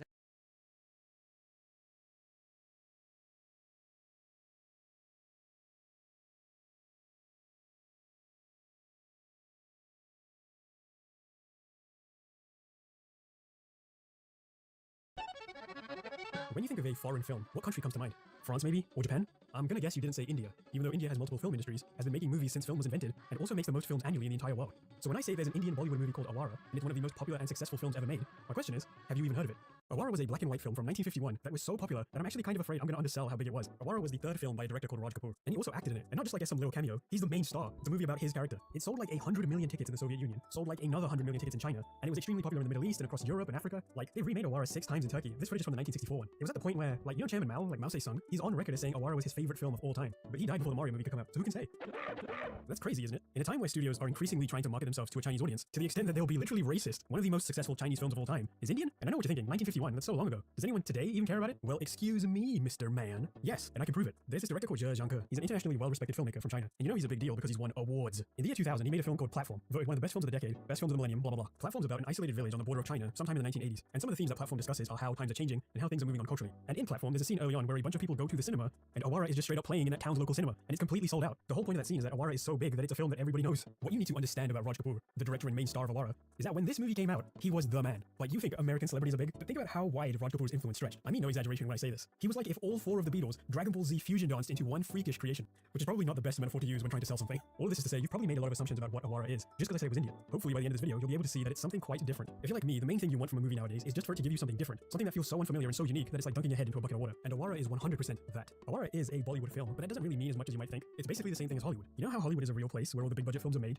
and then killed? All Bollywood films are made in a city called Mumbai. But when the British used to rule India, that city was called Bombay. So they took the B and put it in front of Hollywood because... So the films just all have to have the same things, big budget, musical numbers, they're melodramatic, and usually the films are in Hindi. But Awara is an interesting movie in the context of this style, because it basically defined it. Bollywood as a style, as a genre, wouldn't exist in its current form if Awara wasn't the huge success it was. It influenced pretty much everything that came out after it, and despite being over 70 years old, Awara is shockingly modern. It feels like it could have come out today. Some of that's because there's not a lot of stuff like it. It's a crime movie, it's also a really good love story, and because it's a Bollywood film, it's also a musical. That's a lot of things that really shouldn't go together on paper, but because the filmmaking is just so unbelievably ahead of its time, it does. It just kind of all works. But the real reason that Awara hasn't aged a single day is because it was meant to be a progressive political film in 1950 about how the rich suck, and nothing's really changed. Actually, that's not true. Things have gotten a lot worse, so there has been change. Let's quickly run through the story, because I really want to show you how far Awara goes with its criticisms of the wealthy. My script says to make a joke about crazy rich Asians here, but I couldn't think of one. Well, the movie starts with a man called Raj being put on trial for the attempted murder of a very rich, very well-respected judge. And this guy's like actually rich. His house looks like a place Jay-Z would rent to teach the hood about Bitcoin. Back in court, Raj pleads guilty to the murder accusations. The rest of the movie then takes place as a flashback, where we first follow Raj's childhood in the slums, where he lives alone with a single mother. She struggles to feed the two of them, and initially, Raj gets a job as a shoe shine to help make ends meet. But his mother begins overworking herself, and she ends up falling ill. That's half the house's income gone. So as the two descend deeper into poverty, Raj finds himself feeling like he has to steal so he can feed his mother. And as he grabs some bread from a local store, he's immediately caught. And from there, it follows Raj's descent into more and more crime. The film is mainly interested in discussing how Raj wants to leave his life of crime behind, but because of environmental factors, can't. Later in the film, it turns out that, remember the judge from earlier? That was Raj's biological father. He threw his wife out of his home when he found out she was pregnant because he suspected that Raj's father was actually an infamous local criminal. And his personal belief is that criminals give birth to other criminals. So a lot of Awara is about exploring how much of poverty is a social issue. And spoilers, it's a lot. It's like the whole thing. It looks at how the rich literally believe they're superior to other people, and also how the rich view those in poverty. It really dismantles the idea that poverty is the product of a single person's actions, and instead says that it's a system that's at fault for causing it. It says that the environment someone lives in determines the outcome of their life. It's a film that openly discusses social politics, and it asks, why is it so easy to demonize the poor? And does justice exist for poor people? And those are some heavy questions. I don't know the answers. Perhaps the most impressive thing about Awara is that despite being about all of that, it's not really boring. It's not boring at all. At the end of the day, Awara is still a big budget Bollywood blockbuster. That was hard to say. So I've already played a few clips from the movie, and my hope is you can tell that Awara, from a technical standpoint, is kind of a masterpiece. By having the whole film situate itself in a flashback, it's not really any one single person's voice. By structuring the film story as testimony in a court, it also makes it feel like there's a degree of truth to it. And that's why the film's weird jumble of musical, crime, and romance even works. On some level, we already understand the film exists as a shared story between multiple characters, so it can just shift tones easily at any point at once. Something I'd really like to highlight is how scenes are staged in Awara. You can usually tell everything you need to know about a relationship or scene purely by how things are framed in the image. These are just some shots out of context, but I'm pretty sure in all of these, you can work out what the basic deal is. And a lot of the time, it's staged more like a play than a movie. Raj Kapoor in general really like to frame people in a way that isn't realistic. He'll have them face away from each other to create a better image. And despite having loads of things fill the frame so it's visually dense, the actual geometry of the scene is pretty easy to understand. It's obvious what characters are feeling, even though there's a lot of stuff on the screen. There's always some sort of thought given to how things are placed in the frame. Not just the actors, but the sets too. Because Awara's sets are often designed to emphasize scale, and there's clearly a lot of work put into each one. Like you see a wealthy judge's house quite often, and like there are rich people, and then there's whatever this is. His house is like a gothic mansion. It's like where Resident Evil 1 takes place. That's why it doesn't feel right to call the sets cinematic to me. They're clearly over-exaggerated to create an emotional effect. It's more like a painting, it's more like paintomatic, I guess, if that's a word.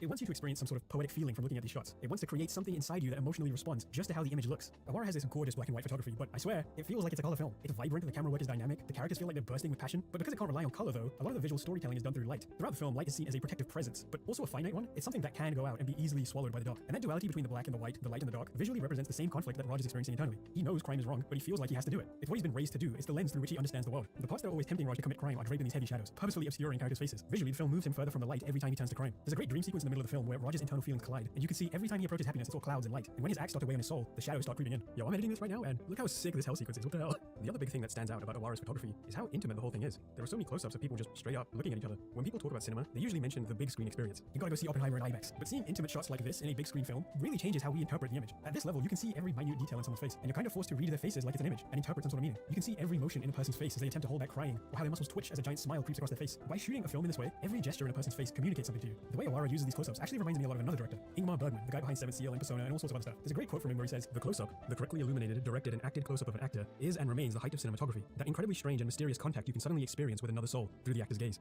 A sudden thought, blood that drains away or blood that pumps into the face, the trembling nostrils, the suddenly shiny complexion or mute silence, that is to me some of the most incredible and fascinating moments you will ever experience." So the movie does that. Awara is genuinely like that. Awara does remind me of Bergman's stuff in this way. I can see every ounce of sadness that all of these characters are feeling, but what makes Awara truly heartbreaking is that I can also see them trying to hide that same sadness.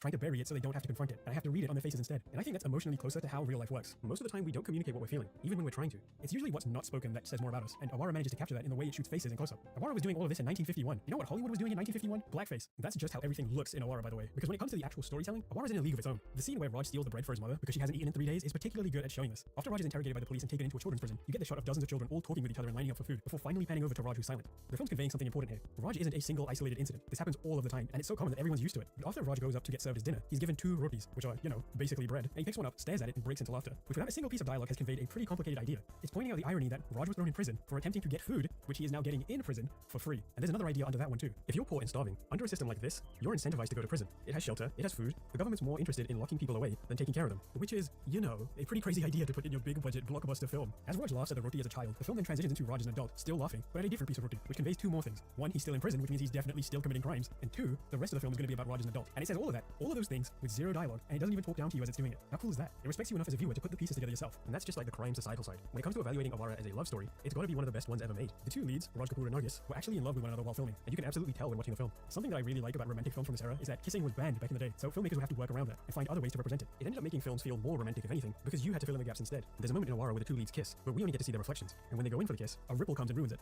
I really like this. It makes it feel like it's a shared moment between them, Like we don't even get to see it. And it feels so much more real that way. I'm not sure who came up with this idea specifically, and it takes a whole team to make a movie what it is. But there's 2 people I want to talk about in a bit more detail. The first of which is the film's producer, director, and main star, Raj Kapoor. That's why his character in Awara is called Raj, by the way. But the second part of his name is pretty important as well. Today, in the Indian entertainment industry, the Kapoor family is a huge dynasty. Their family tree stretches across tons of generations, even till today. See, in Hollywood, if you're a famous actor, your child gets about 3 to 4 shots at becoming a famous actor. If you're a famous actor in Bollywood, though, your next 3 to 4 generations definitely become famous actors. But you know what's interesting about the Kapoor family? Nothing. I don't care about any of them. I only care about this bit of the family tree. Prithvi Raj Kapoor, aka Raj Kapoor's dad, is one of the greatest actors in Indian cinema history. And he also plays Raj's dad in the film, which makes this probably one of the biggest films about daddy issues. You don't really see parents and children acting side by side like that, unless it's like Hannah Montana or something. Anyway, Prithvi Raj Kapoor was in tons of classic films like Sikandar or Mughal Azam. These were huge important studio films that influenced pretty much everything that came out after them. So this is how Raj Kapoor got his start in the industry. He had a rich dad. Bearing that in mind, what you need to understand about Raj Kapoor is that he is easily, and I'm not exaggerating, one of the most talented filmmakers of all time. His career is interesting because he entered the film industry as like a leading star actor in 1947. And none of his movies were really that successful, but in 1948, when he was 24, he moved into directing his own films too. The first film he directed and starred in was called Aag, which is actually a really interesting and romantic film about how artists obsess and hurt themselves to create things, which is why it made no money at the box office. So he kept acting in other films. But remember, this is Bollywood, and he had the greatest gift of all, a rich dad. So he just kept acting in other films like nothing happened, and then directed another movie the next year. And he's acting in this one too. It was called Barsat. It's another romantic love story, but it shouldn't really be good, but it is. Like, it's very cliche. Everybody sort of loves each other immediately, and it's really over the top. But because of how good the direction and the music is and everything, the end result is just an incredibly powerful and personal film. All of this is to say, Raj Kapoor has always been an incredible film director. And as a director, he was always trying to push forward what film could do as a medium. From the start, it's obvious he just really understood how visual storytelling works. He must have watched CinemaSins or something. And as a director, he would draw inspiration from basically anywhere. Awara has clearly been inspired by Western culture, Indian culture, even Russian culture. But I think the best example is something across his entire career. In 1946, Raj Kapoor saw this Hollywood film called The Jolson Story. Fun fact, this movie is like 90% blackface, which made researching this really fun. And in one scene that luckily has no blackface, a character hums this tune. And go. This movie's been playing for 1,252 weeks and 5 days in theaters. That's 24 years nonstop.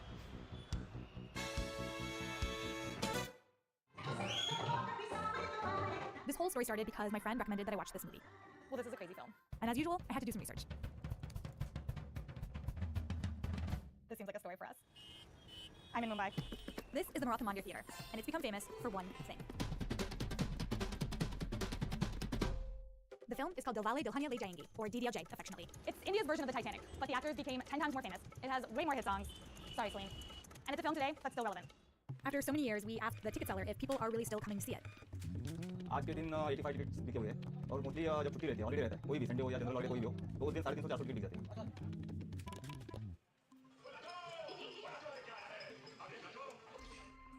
Every day, except for one, at 11:30 a.m., they've been screening this movie in this theater.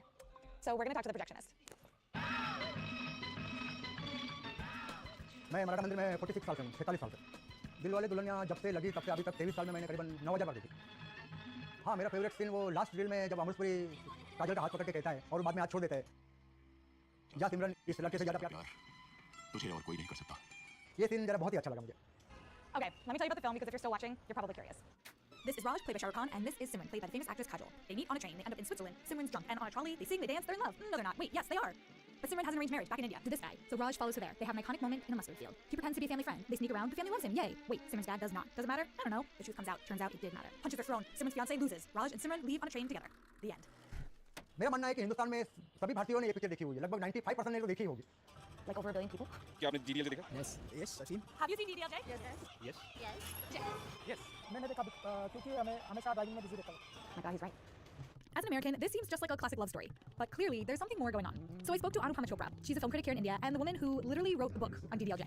My book was called Dilwale Dulhaniya Le Jayenge, a modern classic, and the idea was to explore why DDLJ became so hot was still Indian. That it just keeps fueling itself. So I think it completely changed the whole narrative and it set a tone for Hindi cinema for many. And to think, I got to learn all this because I googled the movie in my living room one day. In celebration of World Statistics Day, we're bringing you some of the most fascinating data-driven stories, from using math to skate on thin ice, to AI poker, and even a James Bond villain lair.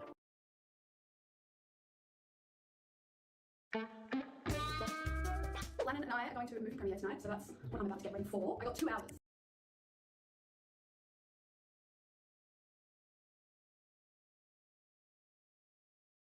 This is where they've actually made changes. We've seen changes in the bot lane. They've had the change in the jungle, and that's why I'm really interested in regards to these changes that have been made. LeBron and Skuma. We're looking at Skuma, the single player data. We've seen him in Master Finals on BDS. We know what he can do, but the step up to the LEC is a little bit different. Yeah, it definitely is, but I think you've got enough of a veteran staff around you to try and help that transition become significantly easier, right? I think that's why we saw like Nike even coming up from the LFL himself. Like he fit in so well because you had the players like Caps, like Broken Blade, who are like, hey, look, I can help direct you. We can talk about how this is all going to work as a unit, and then you've got this incredible coaching staff as well to help alleviate a lot of that stress. So I'm hoping that we get to see Skuma pop off in the same way we got to see in EMEA Masters, especially now joining LeBron down in the top bottom side as well. This is a guy that's definitely over the last year in BDS Academy kind of stepped up to be that main engage tool, which we hadn't really seen from before. So I feel like we're getting LeBron evolving as a player, and now we get to see him pop off on what has been the best team in Europe for a significantly long time. And I think it's exciting as well to see such a kind of mirrored path when you think back to the early days of LeBron when he came out.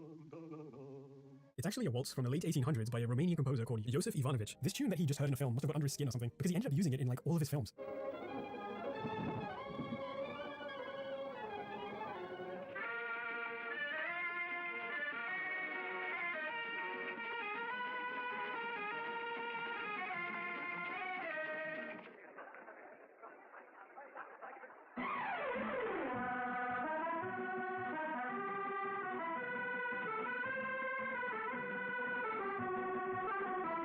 And it's not like today. You could just Shazam the tune and look it up on YouTube and see some video on why it's overrated. You have to go find that. Find someone who actually knew what they were listening to. That's pretty impressive. When you look at Raj Kapoor's earlier work, the main issue with him is clearly the writing. It's just not very inspired, it's kind of boring, and it doesn't really give a lot to work with. You could have done the best directing job in history, but if the script isn't very good, what can you squeeze out of it? Now here's the thing. Awara is clearly a socialist movie. I've been trying to avoid using that word, but it is. And it's so clearly tied to Raj Kapoor as a person that pretty much every film he made after this had socialist ideas as well. But Raj Kapoor was not a socialist. He didn't need to be. He had a rich dad. But his movies definitely were. And that's because of his screenwriter, Khawaja Ahmad Abbas. Abbas is an interesting figure in his own right. He wrote tons of movies, and after Awara was a huge success, he wrote pretty much every film Raj Kapoor directed afterwards. But what's kind of strange is that while Awara is so directly tied to Raj Kapoor as a person, the script wasn't written for him. It was intended for another famous Indian director called Mehboob Khan. I think something went wrong in production and Khan just decided to walk away, and that's when Raj Kapoor came in and just leapt on it. But Abbas has his own interesting story about how he got to this point. If we go back to Raj Kapoor's dad, Prithvi Raj Kapoor, one of the most famous actors in Indian cinema history, he grew up poor. He wasn't rich, so he 100% was a political figure. And after he found some success in films, he used that clout to get into his real passion, stage acting. This was back in the 30s and 40s of India, and it's important to remember that back then, India was still under the control of the British. So Indian theatre was quite limiting in what it talked about. Most of the plays were adaptations of Western plays, or more folk theatre type stuff based on India's cultural history. And there was a growing need for plays about what contemporary life was like at the time. To solve that, Prithvi Raj Kapoor became one of the founding members of something called the Indian People's Theatre Association, or the IPTA for short. It was a left-wing group created with the intention of being actually left-wing. I know, scandalous. And one of the founding members of the IPTA was, you guessed it, Khawaja Ahmad Abbas. Abbas was a guy who was so convinced in what he believed, he used to openly call himself a Marxist. That's how you know he actually believed in it. The IPTA's goal was trying to raise the level of political knowledge the average person had. In other words, it was trying to use theatre as a tool of education, to teach things that they couldn't get through otherwise.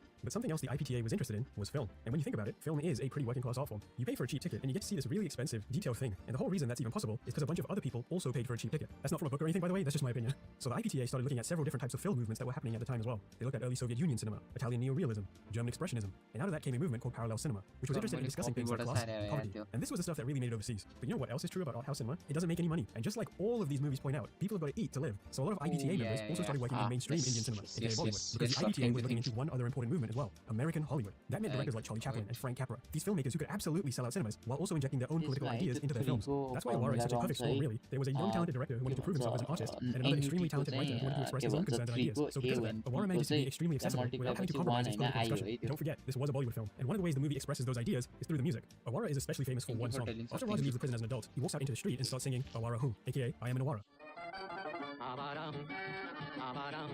And Awara is kind of a hard word to translate. When it came out in the Soviet Union, they localized it to the vagabond, which isn't wrong, but I don't think it captures the full nuance of the word. I say the word Awara is kind of like the phrase street rat, but that doesn't make for nearly as good of a YouTube thumbnail. Awara is a very derogatory word. It's not a swear word, but it's very insulting. It sort of implies you're rotten to your core. Vagabond is correct, but it doesn't really capture the negative aspects of the word. So when Raj walks out onto the street and says, I am an Awara, with his chest out and his head held high, he's embracing the role society has thrown onto him. But what makes this song particularly special is that it's designed to make you question the negative aspects of the word Awara. And like, just listen to the lyrics.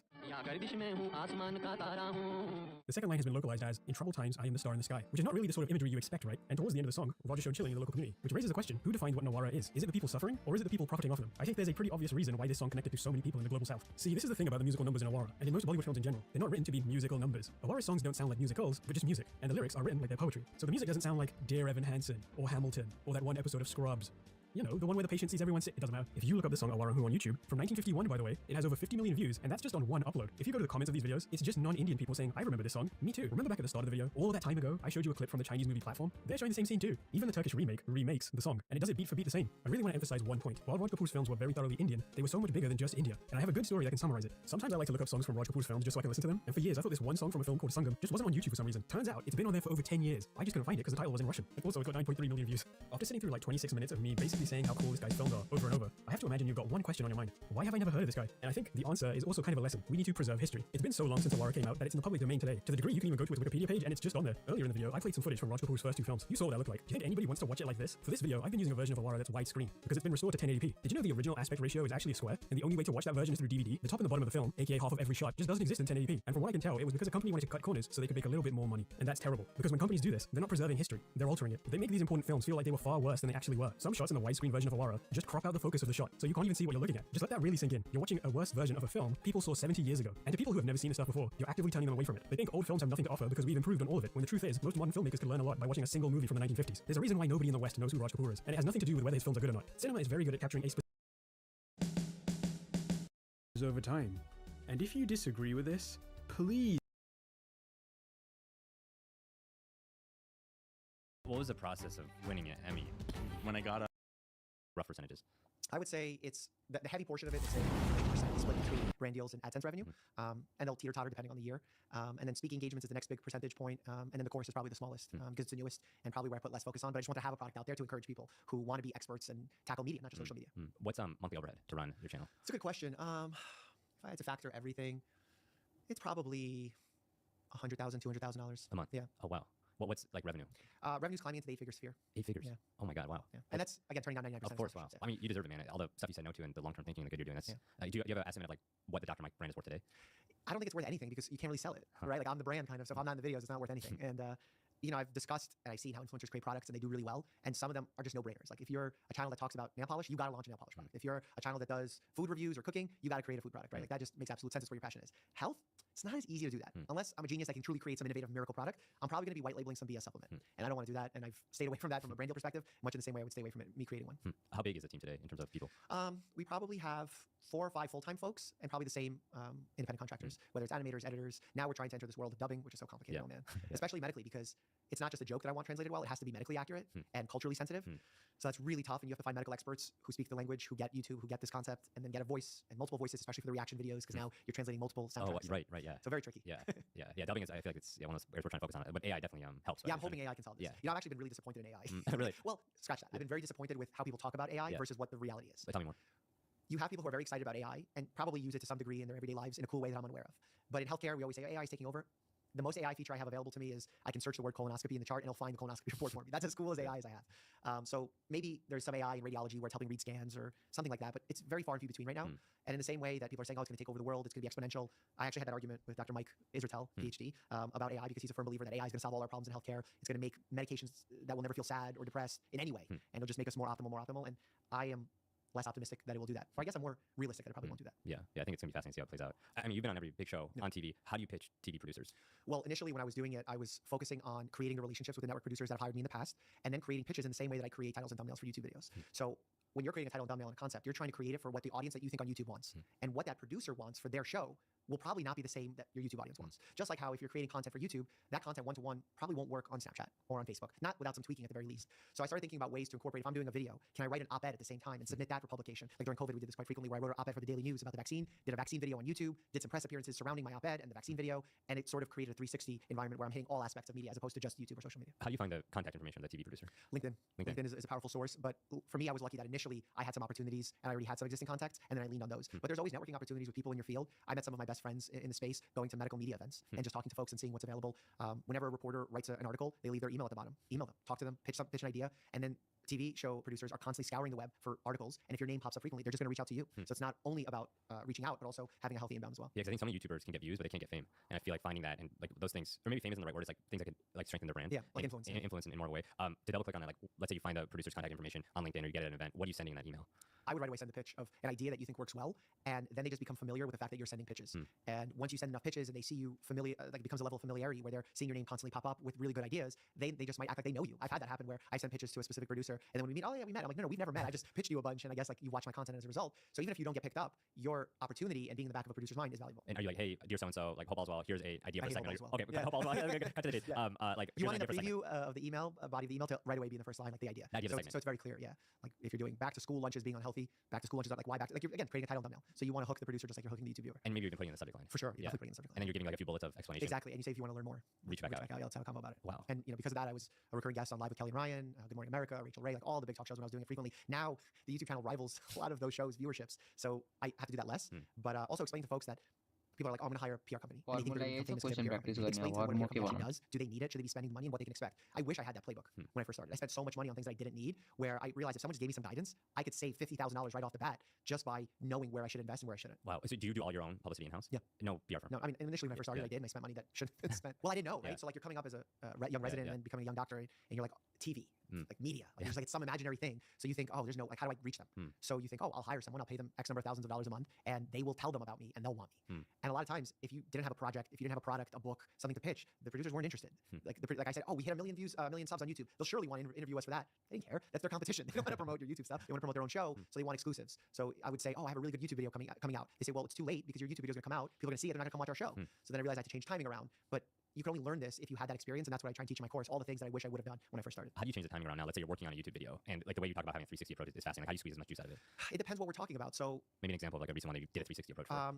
Honestly, COVID was the best examples of that. When I'm putting out a video that I know is going to get traction because so many people are asking questions about vaccinations, I will preliminary pitch producers about a topic, give them the time when the video's coming out, say I will tease my video coming out on your show, so they'll get like some kind of value before mine comes out, and then I'll also get an extra added value to my show. And that led to opportunities like standing on the White House lawn, reporting to Fox News and arguing with them about whether or not Fauci is doing the right thing. I had no idea that I would have an opportunity to do that, but last second the producer was like, oh, we like your pitch, where are you?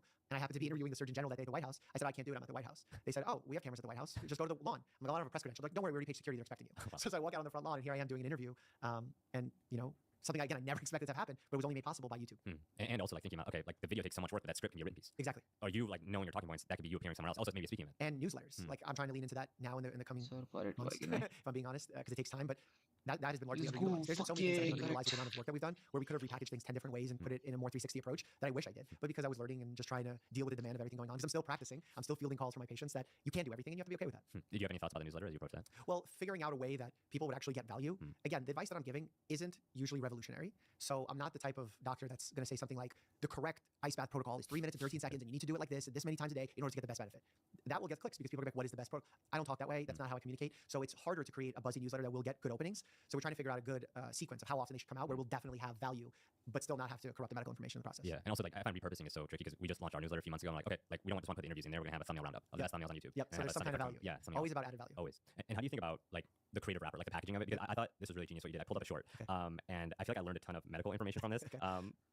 This is a video that came out after Mark Rober was on Hot Ones. Okay. Yeah. No. Never do this. Literally never do what Mark Rober is doing in this clip. This is throat numbing spray. Like if you have a sore throat. He was recently on Hot Ones, and in order to avoid tasting the spiciness, he used the throat numbing spray over and over again. I feel bad that Mark Rober had to be the target of this because he's an awesome guy and obviously shares the best information on the web when it comes to science and tech. So Mark Rober went on Hot Ones. He used a throat numbing spray in order to try and trick his body from feeling the spiciness. Which, by the way, a lot of us use when we're sick. Yeah, you know, when we have a sore throat. So I mean, it's a that was commonly relatable. used, over-the-counter product. Yeah. And he definitely overused the product. And any medication, whether it's over-the-counter or prescription, if you overuse it and you don't use it as it's intended, like for example, this one you're supposed to spit out and it looked like he was swallowing it throughout the episode, that's setting a bad standard for everyone else. Because if you're watching this as a 10-year-old, if you're watching this, you could easily get tricked into it. But even as an adult, you could be like, oh, next time I eat spicy things, I'm going to do this. And it's a true health risk to do this. So I reached out to Hot Ones to try and get them to adjust it somehow. But obviously it was probably too late or whatever it was. I didn't get an answer. So I was like, all right, I guess I just have to put out like a PSA about it and explain that this isn't the right way to use the medication, just so that we didn't start this trend of, oh, everyone's copying this popular YouTube show and then everyone loses. Because then YouTube looks like it's spreading bad information. Hot Ones, Mark Rober. So I thought this was like the middle ground approach of doing it. Yeah. So. How do you think about like once you do like have the idea, okay, this happened on Hot Ones, to make the hook as interesting, or like thinking about like the first few frames of a short? Yeah, you know, in order to get people to stop scrolling, you have to do something. And I played around different avenues in this regard of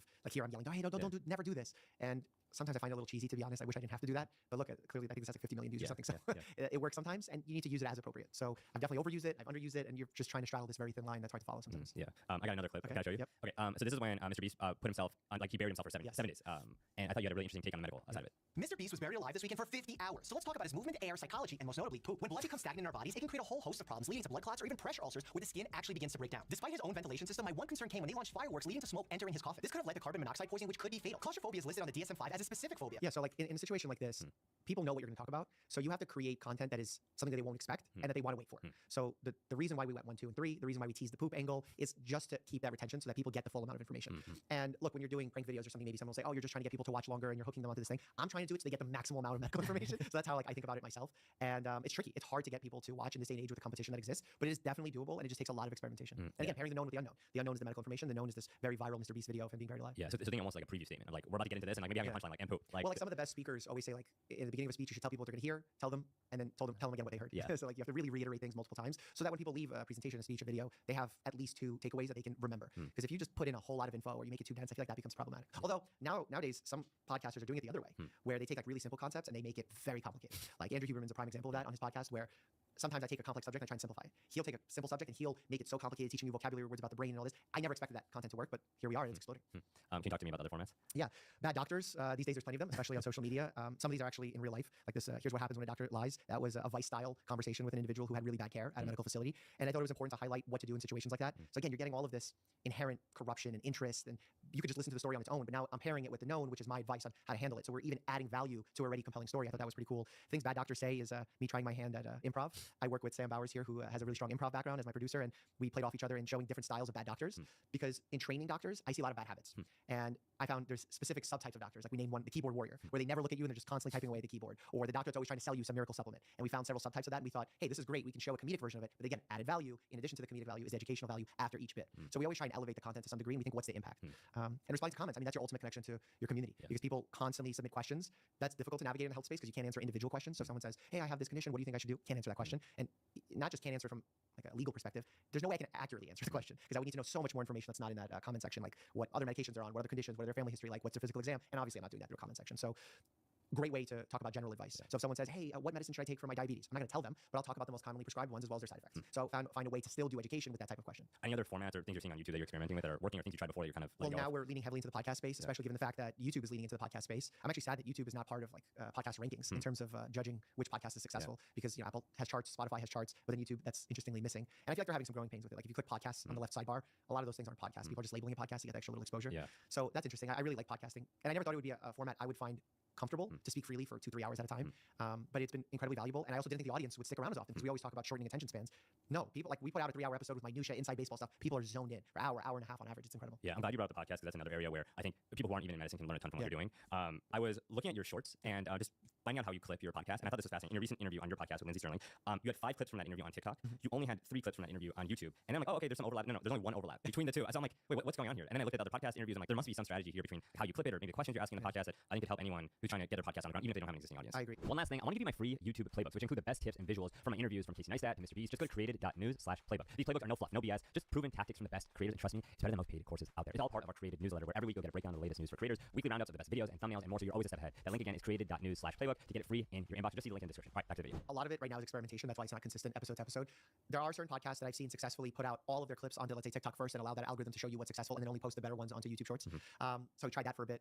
Sometimes that works, sometimes it doesn't. Like, it would be cool when, like, I have one episode with Dr. Gundry, who makes claims that, like, eating grapes are bad for you. That eating grapes is bad for you. And I clip that, and on every platform, no matter where I post it, even if I repost it, it gets millions of views. So I don't know if people are really into defending grapes, but that one does well across. But some of them will take off on one platform, won't do well on another. Being that we make medical content, we oftentimes say words that trigger algorithms to decrease the viewership. So we say words of medical conditions, mental health conditions, things that maybe algorithms don't like or maybe downregulating. So we run into a lot of trouble with that. Perfect example I can give. In fact, Tommy is going to hate me for doing this on a podcast, but I did it last week in public and he didn't seem to mind it too badly. He came on my podcast, he talked about a health condition he had, and he needed testicular surgery. So on the clip that we clipped, it was Tommy in it had testicular surgery, and he did terrible for 70 days. I'm talking about like 300,000 views, which is low for us in a shorts format. And then on day 70, I just looked at it, I said, let me change this to he woke up in pain and removed the word testicular. 14 million views in 2 weeks. Wow. And that's a 70-day-old short. Wow. So it makes it clear to me, at least anecdotally from that one example, that removing one medical word that could be flagging something can completely change the trajectory of a video, which is good and bad. Good in the sense of now I know to be careful in the future, but also bad because you're constantly just looking at your old catalog and being like, what can I change that will change the trajectory of my channel this month? It's getting 14 million off one short. Imagine, I have hundreds of shorts. If I could change 3 of them like that, that could completely change how well your channel does. And it's essentially free advertising in that way. So it makes you sit there way too long playing with titles for sure. Yeah, but I also think it speaks to language in your videos because I think every creator that I interview that like is in a more sophisticated field, they have to distill their words without dumbing it down. Sure. Like when I was interviewing Marquez Brown, he's talking about some of the most technical of topics when it comes to these products, but like looking at the grade level of his speaking and writing, it's about 5th or 6th grade. How do you think about distilling like what you're saying so it appeals to a more mainstream audience? It's funny because in saying this, I almost feel that it's offensive to the audience to say it this way. And then I came to the realization that it's not for one reason. The reason I distill it so well and make it simple and easy to understand is because that's my understanding. Like in order for me to understand how the body works and how white blood cells work, I have to really simplify it for myself because I'm not one of these Harvard MIT geniuses. So I have to make it super simple for me to understand. And when I do that, I can then translate it really easy to almost everyone in the population. How do you think about titles and thumbnails when it comes to like taking dense information and making it much simpler? Because I think you have a higher bar in that. You can't clickbait in the way that like maybe other YouTube channels can because there's a medical standard that you have to adhere to. So I pulled a few thumbnails and titles. Just wanted to hear your take on how you go through it. Yeah, so not only do we have the medical standards, but we also don't want people to have false expectations going into a video. As an example of this, if I make a clip off a podcast that's longer than 60 seconds, so it can't fit into a short, I thought about making a really fun thumbnail for it of me in an environment doing something that's about the topic discussed in the podcast clip. And then I feel like that just sets up the viewer into thinking that this is an engaging video of me in an environment, but it's not. It's an interview. So you have to really straddle this line of making it really interesting, really valuable, but still real to what the concept is and what they're about to see. Because what I found is if you stray too far in the opposite direction, even if in the short term it works, long term, it sets an expectation for the person to say, I'm not going to click on that creator's video because they don't always give me what they promise. That makes sense, yeah. Any of these other like titles, I find like it's like the way you keep it concise, like any other tips or things, because I find early on, like some of your other titles and thumbnails, I don't want to embarrass you, but they're really bad. I pulled some of your earlier ones to compare to. Like I think one of these I made in like Paint or something on my own. So it was really bad. And we were experimenting obviously, especially here. Like at this point, I knew very little about YouTube in 2017 when we first made these videos. And they have a lot of views now, but that's not how we started for the first year. So a lot of struggle here. But obviously they simplified drastically. Faces became clearer so that it's recognizable that it's my face. Fonts became more consistent to what the brand font is. Colors became more consistent. We hired a great motion graphics editor to work on our content on thumbnails as well as within the videos. So if we're ever popping up a definition, we have preset graphics that are now brand custom. So that people know, oh, if it pops up with this sound, that's the definition.